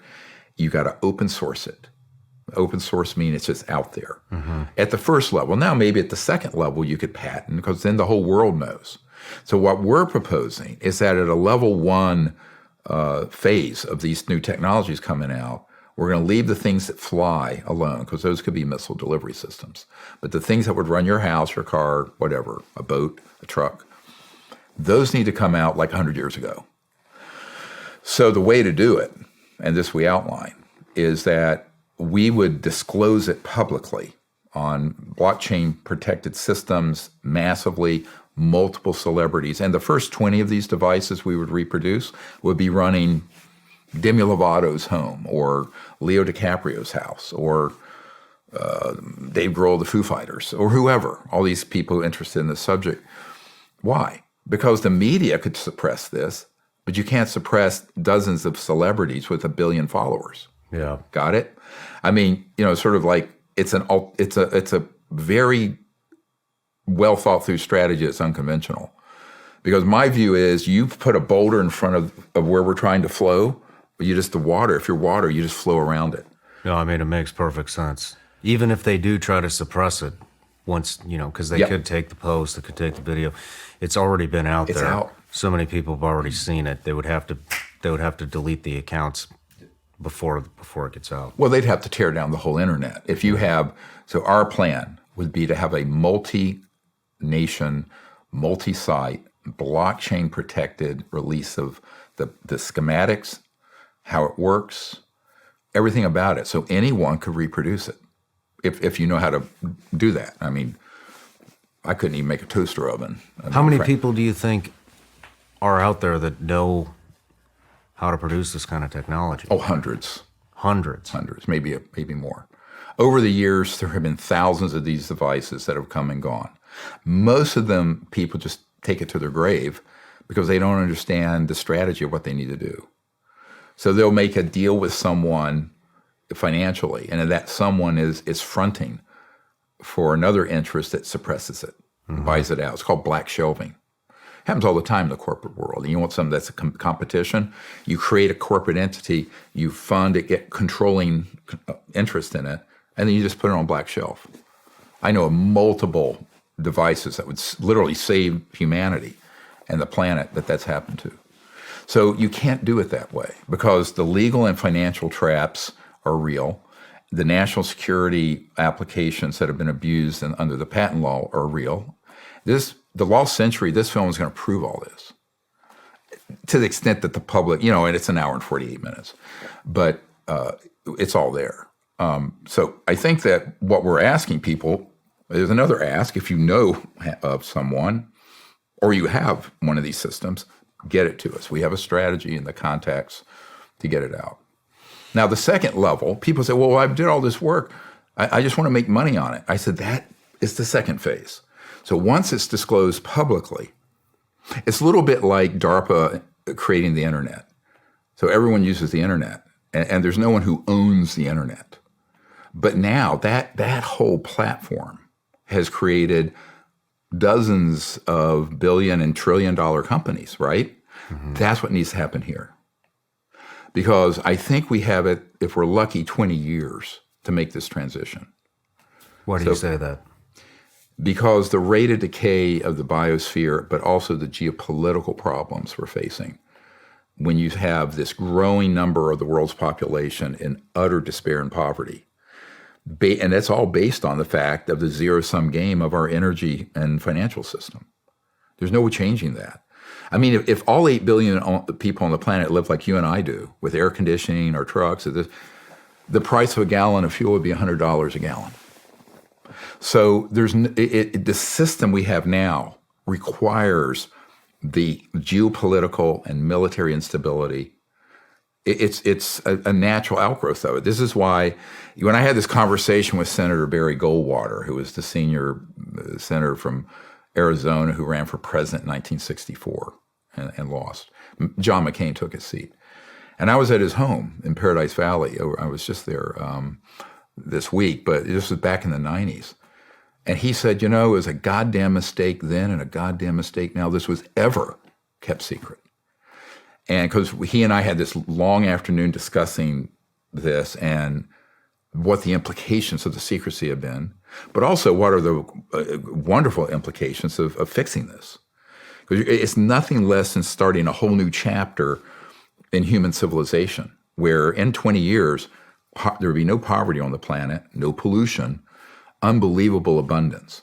Because if you bring to zero the cost of energy, of transportation, manufacturing, you're creating a global economy that's decentralized, where every village, home, whatever, is self-sufficient. Mm-hmm. This is sort of a libertarian's dream, right? But it's also an environmentalist dream. So I tell people this crosses all the political left-right stuff if you understand what's at stake here. So in this one movement, you solve some of the environmental existential problems we're facing, You're going to solve a lot of these geopolitical problems with oil and oil supply, Mideast, Russia, gas. But you're also going to, in a real sense, liberate the world from the current system so it can flourish without it being a handful of centralized choke points for energy. That's the plan. Now, to do it, you need to have something that works. And I always tell people, a lot of people say, well, here's a black box and take my word for it. I go, no, I don't take the word on something this important. It's got to be, we have to have the plans for it. We have to reproduce it. And we have to be able to have other people, third party, and reproduce it. And it should work as advertised. Most of these inventors don't want to do that because they don't know anything about science. The sine qua non of science is independent verification and proof, And that's the other problem. A lot of these people have these inventions, but they keep the sauce secret. But no one's going to believe it. Why should they? I wouldn't. Yeah. Now, because I've gone into labs and had it tested, I know they exist. But they don't want to turn over the secret to the public because they're paranoid about having their... It's like Gollum. We use this in the movie. And My Precious Ring. Remember the movie? Yeah. And it's like they're trying to protect that, but they don't understand. If they could get it out to the whole world as an open source, let's say proof of principle system, the next phase, they could then create specific products that could be patented. Why? Because now the public would demand it. The scientific community would have it, and the public would say, I want that. I want that thing running my F-150 truck. Yeah. So I'm not spending $100 to fill it up if you're a carpenter, like my dad. So that is something that, becomes a really powerful solution. We're spending trillions of dollars on, frankly, fake environmental solutions. I know you're right because we actually covered, I did an episode on environmental solutions, which could help with fires, could help with world hunger, it could help with a lot of things, and it got zero attention. And these guys have been walked into Congress, have been walked into the Senate. Nobody gave them the time of day. Nope.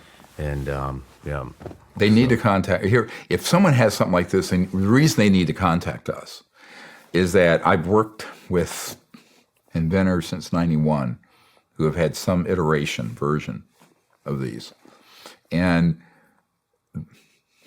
there's a certain number of known fatal mistakes they make that I'm outlining. So what I've tried to do, create a strategy that accounts for those mistakes. And it's kind of unconventional because most people, when they get something like this, oh my God, I have to keep it secret, I got a patent, I got to do this. No. You take it quickly. Because the most dangerous point is when you have something that works, but you don't have millions of people who know about it yet. That's the window where it can be confiscated, where your lab can be firebombed, where it can be stolen, where you can be imprisoned, or killed, or whatever. So that is just plain not smart. Now, to most people don't know that 800-pound gorilla is out there ready to squash you like a wormy apple. They go, oh, I'm great. I'm fine as frog's hair. And until they get hit with these things. How many of these devices have you seen personally? Maybe a dozen or so over the years that have been legitimate. Can you describe what a couple of them look like? Well, one of them will be in this documentary, and it was out in the desert of Arizona. I was there in September of 2022, and this old guy had out there, it looked like a shoebox, and it was sitting there running. It'd been there for 2 years, putting out 3 kilowatts of power. Really? Mm-hmm. The average home, on average, uses about 1.5 kilowatts. What's inside of it? He had some fake circuits so that nobody could steal his little secret ring, like Gollum in Lord of the Rings. And there were some specialized magnesium alloy plates. And it was basically resonating with the magnetic field, similar to what Tesla did with the Wardenclyffe, his big Wardenclyffe system, but a much higher tech version. What was the Wardenclyffe? That was what Nikola Tesla had out on Long Island. That was this wireless transmission of power, and it was pulling power from the magnetic field of the Earth and converting it to electricity. Okay. And that all eventually got blown up. but Tesla had amazing breakthroughs. One of the things we're going to show in this documentary, people think it's an urban myth, that the FBI raided his apartment the day, when he died and confiscated all his secret papers. I have the Department of Defense letter to the FBI demanding that the FBI turn those over to them. That's going to be in the documentary. This is all going to be in the documentary? Yep. Back to the box. Does it make any sound? How does it hook up to... The only thing you hear are the things it's running. You know, he was running air conditioners and lights and this and that. We had no wires going into it with any power. The startup battery was a little teeny 3-volt that you could take out once it was running. And how does it connect? To what? To air conditioners, to conventional wires. It had 110 and 220. Okay. Output. And then so it could run anything. You could run your house, you could run your car.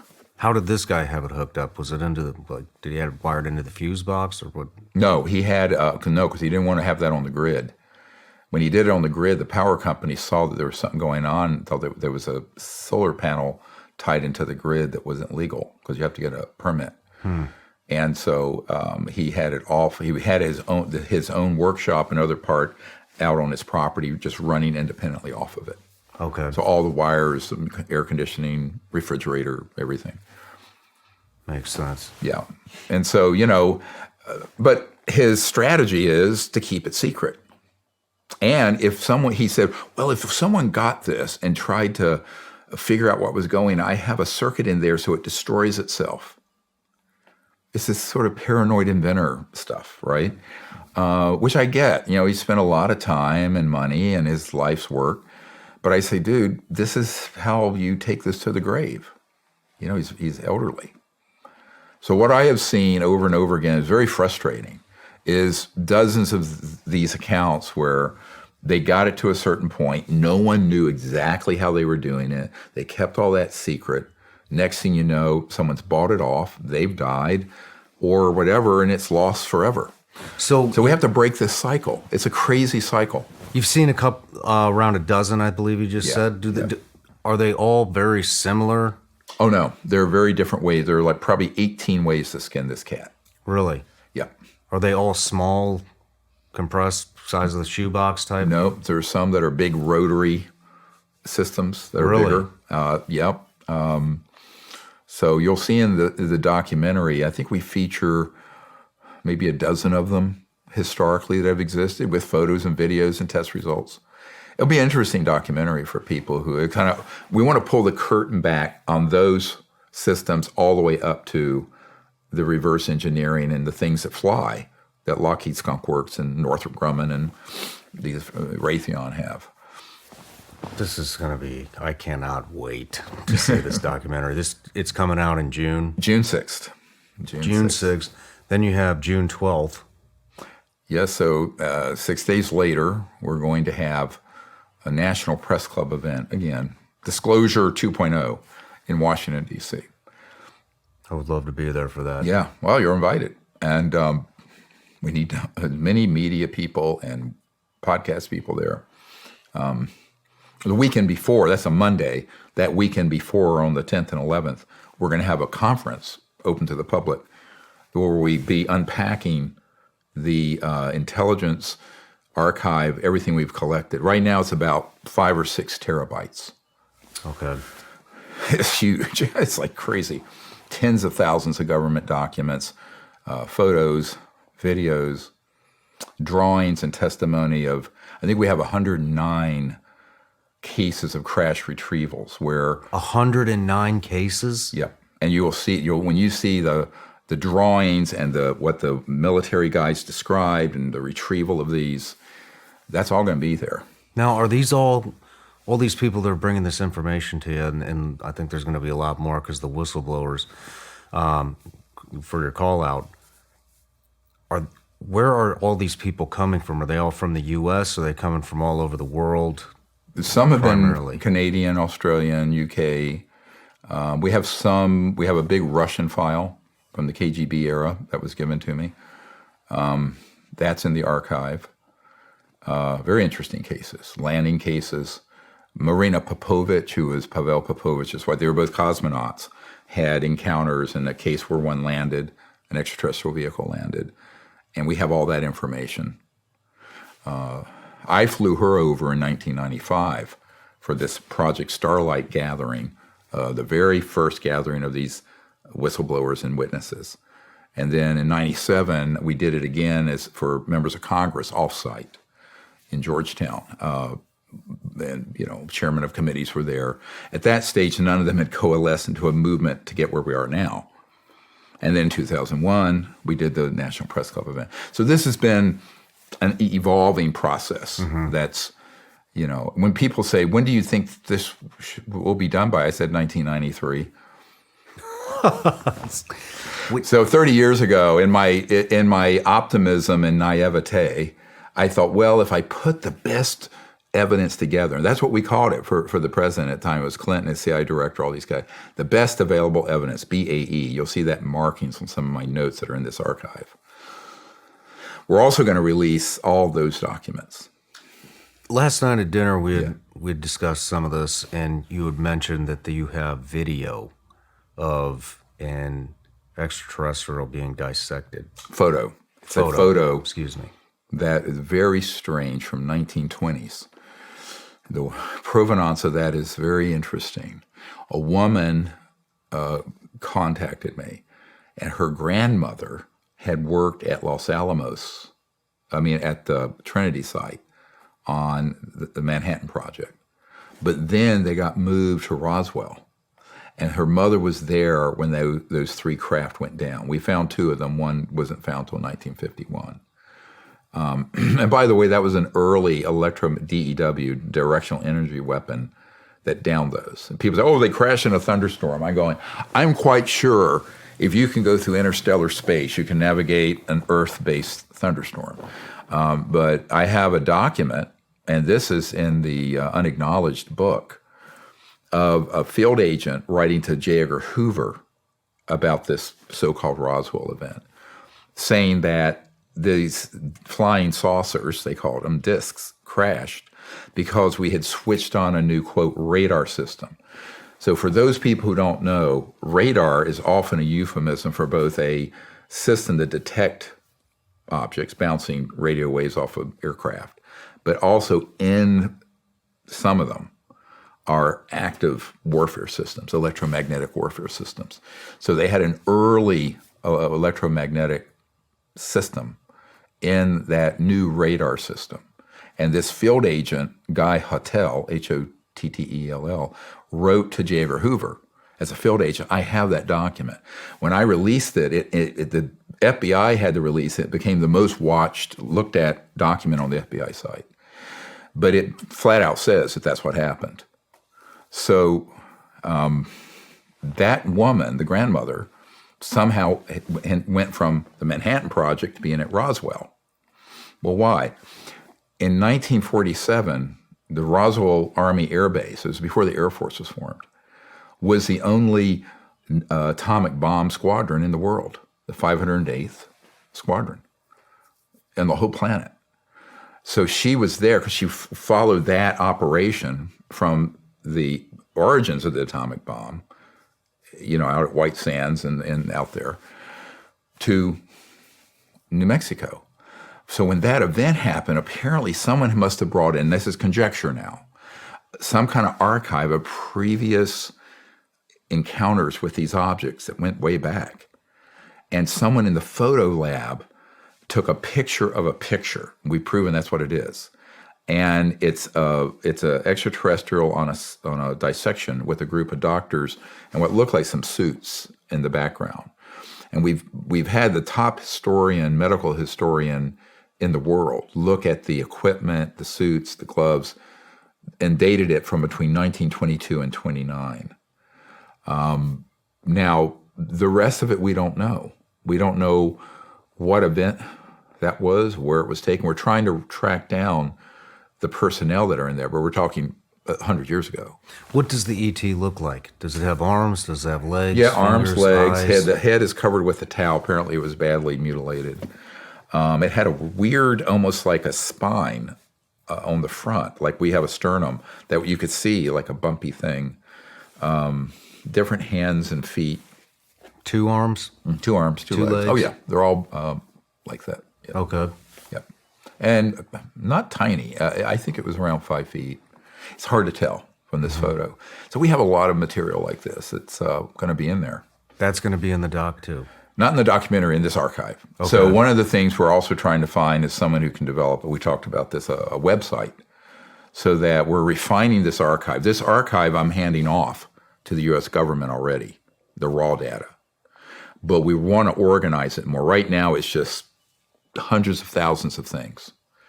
I mean, I don't know if people realize how much 5-6 terabytes of data is. It's enormous. But what we wanted to do is create something that's available to the public and to the media that has all of this. The only thing that won't be in there are the things I must redact, people's names and their personal identifying information. Not credibility, but I understand. Unless they've become public already with the Disclosure Project or in some other setting, their information will be blackened out like you see an NSA document or something. Yeah. But what they know will be in there, their information. In terms of the content, like I was on the Nellis Range and I retrieved an extraterrestrial vehicle was downed, or an ARV went down, a man-made UFO went down, and I was there, and it had gotten malfunctioned and broke apart, and we were picking it up. I have those kind of things, and so that'll be in there, but without the person's name and DD-214 and all that. Yeah, well, I can't wait to make that connection. So that's going to come out around the same. We hope. I can't promise this because I'm not a tech guy. In fact, if I have to turn my computer on, my wife does it for me. I'm an idiot. But I'm a digital moron, frankly. But and I'll admit it. But if we can find someone to create a secure website that's searchable and well organized for this archive, we hope to have it up by June 1st. Well, I can't wait to make that connection. It's one of the most brilliant minds that I've ever encountered. And Great. I think you're going to find a lot more use for... Yeah, we need a lot of help. I mean, people, because I'm known in the public, think we have some vast business with a building, with staff. It's my wife and I do this out of a corner of our living room with volunteers and a couple people under contract to help us with things. It's a very modest undertaking and a labor of love, but it's just the way it is. I'm not good at business. I'm good with ideas and science and strategy, and I need a business mogul help us. But anyway, Yeah. we've gotten this far, but we need people who have that talent. But it's got to be someone who really can do. Also, the problem with it, it's not just documents. Now we probably have 100,000 government documents from all over the world. Amazing stuff. But we also have video of all these witnesses that have allowed themselves to be publicly known. Most people haven't seen most of it. Because at the National Press Club and what have you, these documents, you can only show like the tip of the iceberg. This will have all of it. So a guy's interview, we may be able to use 2 or 3 minutes. But in here, it'll be an hour and a half, whatever. Yeah. A much deeper dive. So it's an open source network full of all of these thousands and thousands of documents, photos and videos and interviews. And Right. I know you have people on the inside here in the U.S. Do you have people on the inside in different agencies throughout the world? Oh, yes, we have had, MOD in UK and MI6 and Any Australian. Any with China, Russia? Russia, yes. China, I've only had an ambassador from China that I've dealt with. Japan, I've dealt with some cabinet-level folks. Interestingly, when you go to these other countries that are in the G7, let's say, the group of 7 countries, the big industrial powers, and I bring up, since the U.S. government's dragging its feet, why don't you guys take the lead? I'll hand it all over to you. And they just turn pale and go, oh, no, we can't get ahead of the U.S. on something this sensitive. So this is why it's such a big breakthrough that the U.S. Congress has finally passed this bill and the president signed it, which is a rare moment of... What's interesting about this is that there's serious bipartisan support for getting to the bottom of this problem, getting to the answers. it's not partisan at all, and it shouldn't be. I mean, it should not be partisan. I mean, it has to be nonpartisan. And that's why I always try to couch things in, this is the tide that'll lift all ships, this information coming out, unless you own stock in ExxonMobil. But, so. Let's move into the JFK Marilyn Monroe assassination. Oh, some of the fun stuff. Yeah, let's move into that. What do you know about that? A lot. So some years ago, I got from the vault from a national security agency guy an envelope, and it had a big old Xerox of this document that was a wiretap of Marilyn Monroe, dated a couple of days before they found her dead. And it was signed by the CIA guy, James Jesus Angleton III. Now, he was a famous fanatical leak mole hunter and leak stopper at the agency back in the early 60s. Fanatical. And they had wiretapped Marilyn Monroe's phone, and she was calling up Bobby Kennedy and a friend of hers named Rothberg in New York, who was an art dealer, saying that she was going to hold a press conference to tell the whole world what Kennedy had told her about, and I'm quoting, the objects from outer space from the 40s found in New Mexico, a clear reference to Roswell and a couple of the other events that happened out there. That was the only one, by the way. There was a 1945 crash of an ET craft that happened right after we detonated the first atomic bomb. That has just gotten a Trinity site that has just gotten documented by a good friend of mine, Paula Harris, who's a researcher. It's a fascinating book. So, and there's material associated with that. But so Marilyn, because I think the Kennedy brothers had distanced themselves because the affair she was having with Jack Kennedy was a little bit getting too well known, she was angry. And so she was threatening to spill the beans in a public news conference where the whole world would have been there. So before she could do that, Wetworks killed her, made it look like an overdose of drugs, but it wasn't. One of her friends way back in the day was this old cool guy. He was named Burl Ives. He was an actor and singer back in the day, and he was friends. And he was on my executive committee up until he died. Interesting guy, 33rd degree Mason, all that, but he didn't know anything about the subject. So I go into his house in Anacortes, Washington, and I have this document. I didn't bring the original to it, but the one I have. And it's this transcript, and it flat out, he looks and he goes, "Now I know why they killed her." I said, "Of course." And of course, Kennedy was livid that happened because he had affection for her, even though he had the distance for political reasons. But he was working on an executive order at that time that would have dissolved the agency and a lot of these operations that were dealing with this. The agency is in CIA? Yeah. So before that could go through the executive review process, he was killed. Now, interestingly, it wasn't just the UFO issue, it was a bunch of issues dealing with this whole constellation of problems. Because remember, he took office right after Eisenhower. Eisenhower's last speech to the world, and he's a 5-star general, right? Two-term Republican president. It was an Abbie Hoffman. He's the one who coined the term, beware the military-industrial complex. He wasn't anti-military. He was anti-fascist, which is the collusion and control of government interests and the interests of the people by selfish corporate and moneyed people. That's what he was talking about. People have to get clarity on this. Yeah. Because otherwise it gets politicized. Now, this is where Eisenhower was coming from. Now, I have a witness, a guy named Stephen Lovkin, who was an attorney, but at the time he was an Army Signals Corps guy who was in the White House with Eisenhower. And he saw Eisenhower doodling pictures of UFOs and stuff. And he talked to him, and he says, I've lost, they're not telling me much anymore about this. I've lost control of these projects. A very interesting read. It's in the disclosure book. It is, and it's Yeah, okay. yeah, in that book.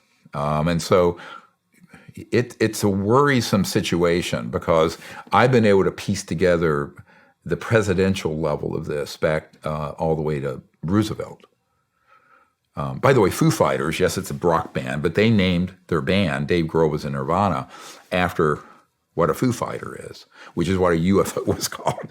Really? In World War II. I So did in not World War know II, we that. had these weird, almost plasma-like objects zipping around our aircraft. The Nazis thought it was a secret Allied weapon. We thought it was a secret Nazi weapon. So there's this medical doctor, this elderly guy was on my team. He was a hematologist, pathologist in Denver. And his uncle was General Jimmy Doolittle. And so this is how I knew this story. So General Doolittle was sent over there by Roosevelt to look into what the heck are these Foo Fighters. And General Doolittle comes back to the White House and tells Roosevelt, "Sir, those are, quote, interplanetary vehicles," I'm quoting. So, Interplanetary vehicles. yeah. So that's how far back this knowledge goes. This is fascinating stuff. Yeah. You talk a lot about the Rockefellers. Well, only to the extent that Lawrence, who was the philosopher king, Lawrence Rockefeller, who was the brother of David Rockefeller of Chase Manhattan, that's now J.P. Morgan Chase, Lawrence wanted to help with getting this problem fixed. So he hosted us at the Rockefeller Ranch in the Tetons and was helping do things behind the scenes. And then later he hosted the Clintons there under cover of a summer vacation to go through this material that we'd put together. The best available evidence is what it was called, BAE. But I think Hillary, if I remember correctly, he told me, Hillary stood up and said, "We don't want to hear too much more about this. Too dangerous, too dangerous."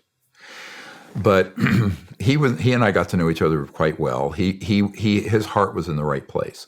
Now he had people around him, we found out, who are actually deep cover intelligence operatives. I don't want to name who they are, but one of them, I was at their townhouse in Upper East Side. This guy had been ambassador to France for Reagan, on the board of Morgan Stanley. And he was Yale. And he told me he and William F. Buckley, the conservative journalist, were both recruited when they were at Yale into the CIA to be embedded in the corporate and political world. And so he and his wife sort of were a duo that ended up then misdirecting Rockefeller in the wrong directions to stop that initiative. So people have to understand how really good counterintelligence operates and how you have operatives who can go in and turn things sideways. Mm-hmm. Now that's 93, 94, 95, so we're talking ancient history here. The big problem is people make these sweeping conspiracy theories. Most of the younger Rockefellers are actually very supportive of this coming out. Lawrence was. But now Jay Rockefeller, who had been the chairman of Senate Intelligence Committee, and David, Lawrence's brother, were both members of this committee. And I went out on the deck late at night with Lawrence Rockefeller. And one night when we had this gathering at the ranch, and this was before Clinton went there.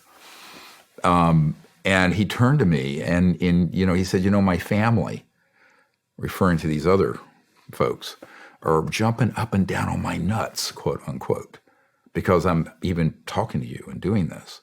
I said, "Yeah, I'm sure," because they have a very vested interest in maintaining the secrecy. So there you have some people who were read in. Lawrence was the philosopher, king, philanthropist. He wasn't banking. He wasn't Senate Intelligence Chairman like Jay Rockefeller had been. So you see, there are people who have been in the system who know, but they will turn to their colleagues and lie to them. So here's another pattern you have to get. Everybody have these sweeping, the Bilderbergers and the Trilateral. I said, look, most of those folks couldn't find their rear end in a well-lighted room on this issue. But there are people involved who do know.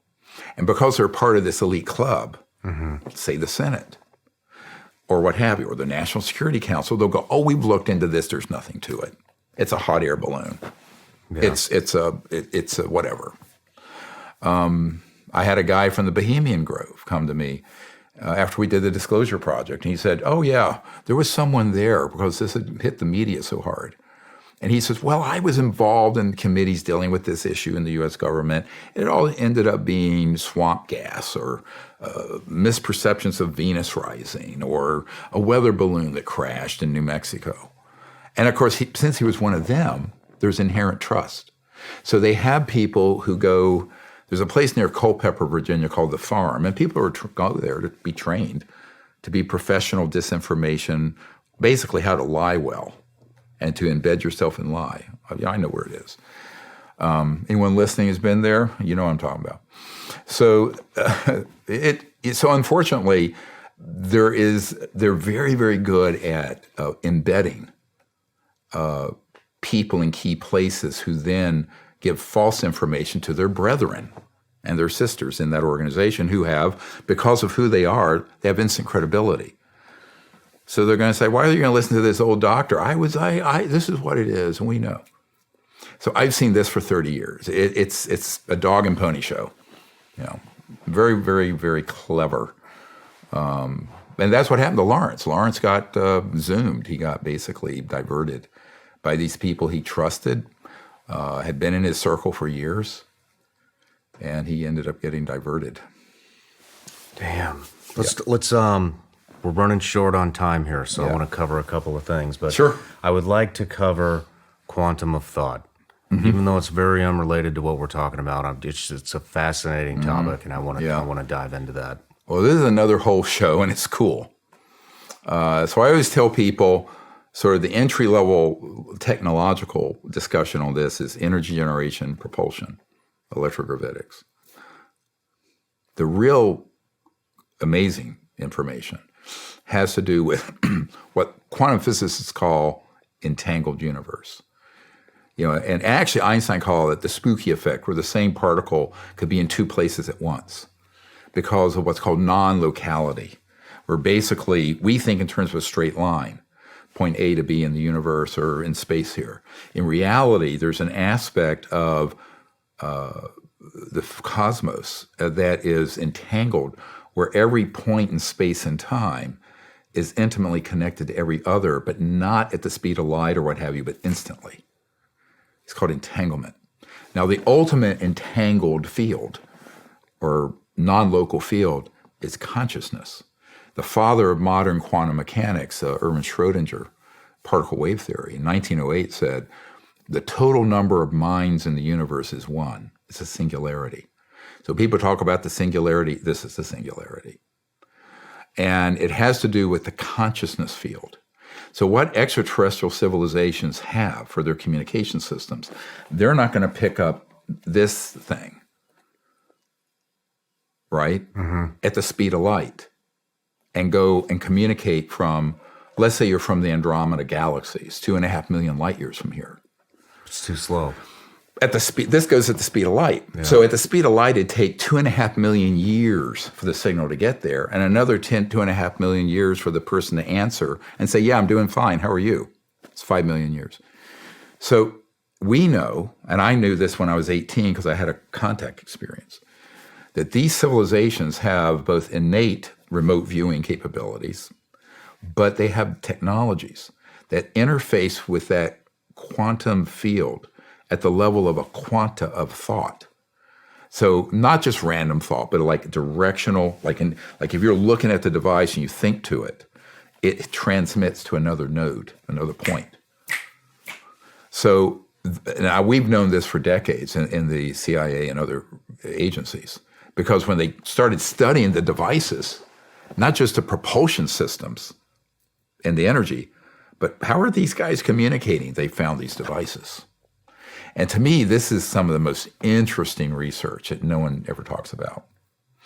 But if you look at Close Encounters of the Fifth Kind, which is our documentary about contacting and using this technique, the foundation of it is this. It's the science of consciousness and the science of the quanta of thought interfacing not only with each other, but dropping out of linear space-time.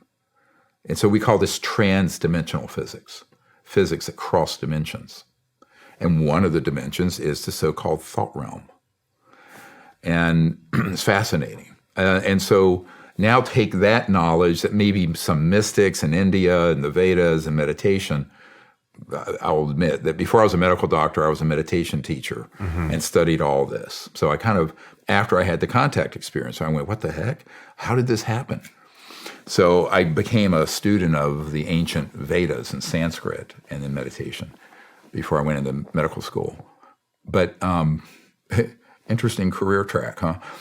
But unconventional.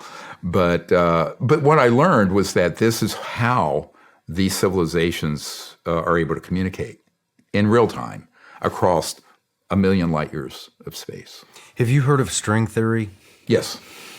Now, from what I've heard, the Chinese are claiming that they can communicate with their satellites through string theory. Do you? It could be. I mean, I know that our intelligence community at the upper end of it, Deep Black, have systems that are interfacing with this technology. We have this too? Oh, God, yeah, way back. That got perfected between 1956 and 1965. Can you describe string theory? Well, I'll let a physicist describe string theory, and some people don't think it's quite accurate. I think a more accurate view of it is what I'm calling non-locality. Okay. In other words, where in what's called entanglement, the interconnectivity. And this is why Ben Rich, who is the head of the Lockheed Skunk Works, said, and I have 3 people who were there when he said it at a lecture, UCLA, School of Engineering. And he said, this is in, I believe, 1995. He was at the end of his career. And he had taken Kelly Johnson's place, who was founded the Skunk Works, the Lockheed Skunk Works, a U-2 spy plane, all that. And he said, someone asked, how would these extraterrestrial civilizations communicate? And he said, every point in space and time is connected to every other point in space and time in real time, instantly. And that's how they're doing it, and it's through consciousness, through mind. And of course, everybody there was like, these are nuclear engineers and whatnot, and they're going, what, WTF? But, that's true. So one of the things, I get ridiculed the most for the work I'm doing with contact and consciousness. What people don't realize, that is the deepest secret that they have on this.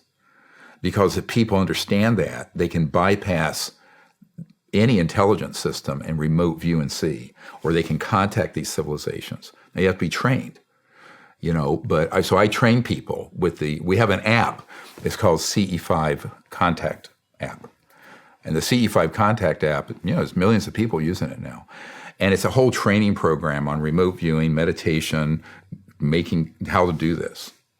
But the foundation of it is what you're asking about, and that's the technological interface that I don't have. We have classified projects that have some of this, but these other civilizations have. I remember talking to a McDonnell Douglas, became part of Boeing.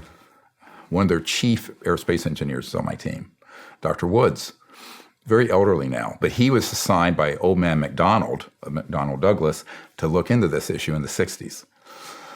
And he found cases where there were people who had contact with these extraterrestrial vehicles and the personnel, the beings. They're called EBENs, extraterrestrial biological entities. So the EBEN was there, and it had this little kind of black rectangular box. And it was used, so they didn't have to speak verbally like we are. It was kind of telepathic, but augmented with this technology. And it went back and forth that way. Now the human was just receiving it, but very clear. And then this EBEN was receiving it, probably innately, but assisted. So I call this consciousness-assisted technology, CAT. And then the reverse, technology-assisted consciousness, where the technology can help project your remote viewing capability. It goes both ways. Really? So so let's say the guidance system on these interstellar vehicles, they can stand at a console and touch it or think to it and then navigate it. That's how it's done. Wow. We know how that's done. That is fascinating. Yeah. This is the really cool. To me, this other stuff is like the introductory, But the stuff that really excites me is this, And of course, and Elon Musk has Neuralink, where he's trying to create a interface between the mind and machine, but he's doing it with wires and things in the brain and what have you. No, we're not talking about that, because that's at the speed of light. Yeah. I'm talking about the speed of thought. And that you're now in another universe. Now you've gone through the looking glass with this. Now, this question you asked is, to me, it's the really amazing science. I'm fascinated. You know what they call this at the CIA, this kind of stuff? And at my uncle's old company, they call it WSFM. Anybody out there listening heard this? Weird science and frickin' magic. I'm using the F word. And at my uncle's company, they would call it PFM, just pure effing magic. But it's real, it's science, but it's really amazing stuff. How much do you know about the Monroe Institute and their a lot. studies with the CIA? Lots. Can we talk And a Army little bit about intelligence. that? How long have they been? I didn't realize Army intelligence was using. Oh, yeah. General Stubblebine took his people through there. How long has CIA been How long has CIA been utilizing remote viewing and working with the Monroe Institute? I believe, when the Monroe Institute was later, I think they started those projects in the 60s and 70s.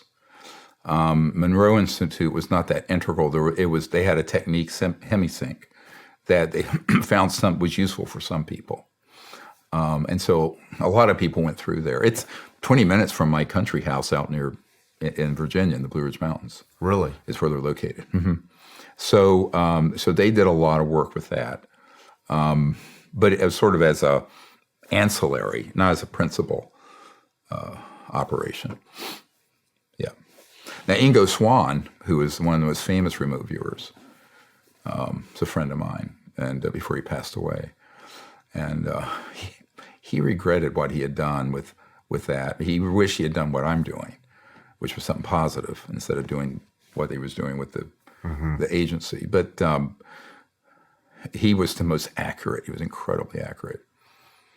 Very interesting guy. I went up to his place in the East Village in New York, and he was this very flamboyant gay guy with an artist, and he was like this brilliant. He was all over the place. But we had just a great time, and he shared with me a lot of experiences he had with CIA operations, remote viewing, very accurate targeting of things in the Soviet Union and elsewhere out in space. He imaged objects out near Saturn that nobody knew were there, that they proved later were there. Really amazing. Is this documented, some of the stuff?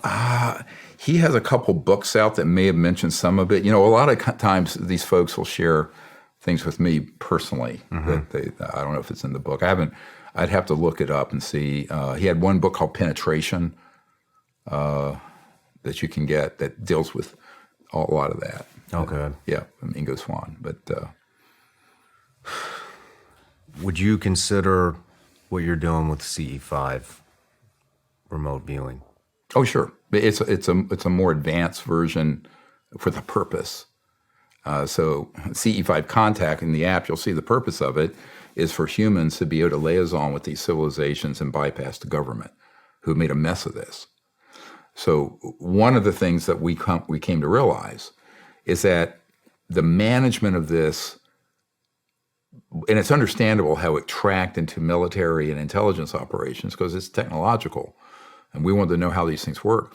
But the complete management of it that way caused there to be a huge mistake in the relationship between humans and these other civilizations. And here I want to put a button on this. When we detonated the first atomic bomb and the subsequent ones, when those go off, everybody knows what an electromagnetic pulse is. What they don't know is that there's an attending so-called scalar or longitudinal wave that is faster than the speed of light that disrupts the fabric and communication and propulsion guidance systems of extraterrestrial vehicles. This is why they came in huge force in the 40s and 50s. And this is why every single atomic and nuclear weapon storage facility, processing plant, and base and ship has been surveilled by these ET vehicles, because when those things are used, it's like tearing the fabric of space-time. Now, there are a few, Jacques Vallée knows this, there are a few physicists who know this. And so this U-2 spy plane pilot that I have brought to DC, this was his big concern, that the military has completely misunderstood what the concern from these civilizations are, and they've looked at it purely as a threat, when in reality, we're the threat. So I have an interview with Gordon Crichton, who was a MI6 guy, British, and he's dead now. He says, yes, when we did that, we kicked a hornet's nest because we actually disrupted their entire system. And remember, entanglement. We think straight line speed of light, well, EMP, electromagnetic pulses, are going to reach Alpha Centauri or some star system. But these so-called longitudinal or scalar waves it's a point that goes out in a straight line without the wave function. Those are multiples the speed of light, and they're highly disruptive. And so this is something that the senators and the president don't know. So there's a whole scientific brief that has to be done on how do we get to this place. And because it's been mismanaged, this creates an existential threat for the whole planet, that we have people who don't understand it, who should, and the people who do understand it are weaponizing those systems. And by the way, that's how we have downed dozens and dozens of extraterrestrial vehicles. We're using these advanced energy weapons, but not the ones at the speed of light, the ones that are longitudinal or scalar. And those are ground-based, sea-based, space-based. Damn. We have NRO satellites with these things on them. And we can detect an extraterrestrial vehicle when it's dropping down out of transdimensional. So in other words, when it's not 3D, but it's moved in through these other dimensions, and it's about to quote-unquote materialize. There's a neutrino light scatter that happens. And the sats we have up there, the eyes in the sky, the really advanced ones, have neutrino light detectors on them that pick that up. That's triangulated, and then we hit them, or try to. Dangerous. I mean, this is a very dangerous game going on. The president doesn't know this. I know it. I have people who have run the systems on my team. Wow. And we're talking, this foolishness is literally a threat to the entire planet, which is why, and I want to just remind people of this. This is in the Unacknowledged book. And it's a letter from the first CIA director to the New York Times in 1961, after Eisenhower left office. And his name was Admiral Roscoe Hillenkoetter, Hillenkoeter. And he said, part of the letter said, the issue is ridiculed when in high places it's taken very seriously. But he said, and this is the key point, the secrecy surrounding UFOs is, and I'm quoting, a threat to the national security. He had seen how badly this had gone. Now, this is 61. This is now 62 years ago. So this is why, again, I make this patriotic appeal to everyone listening who've been involved in this in any small way. It doesn't matter. But if you were directly had knowledge of a facility, an operation, a man-made device, an extraterrestrial device, reconnaissance, radar, whatever it is, please contact me at SiriusDisclosure.com, info@SIRIUSDisclosure.com. Because we have to get this fixed, because in this deep, dark secrecy, there are, and when I say an existential threat to life on Earth, that's what's happening by this being mismanaged so badly.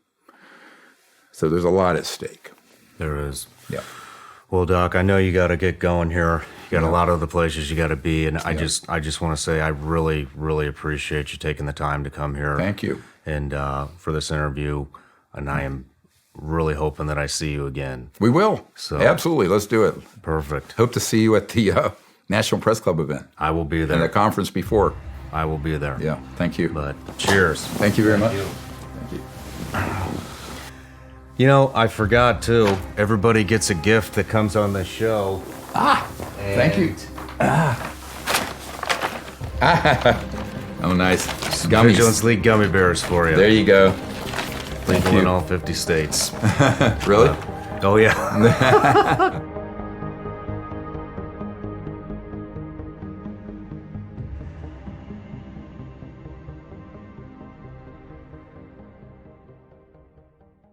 Hey everybody, I'm Shawn Ryan. Click here to subscribe to the Shawn Ryan Show YouTube channel for the hottest and most compelling interviews that you will not see anywhere else. I've also made a playlist of all the previous SRS episodes so they're easy to find. You can find that right here.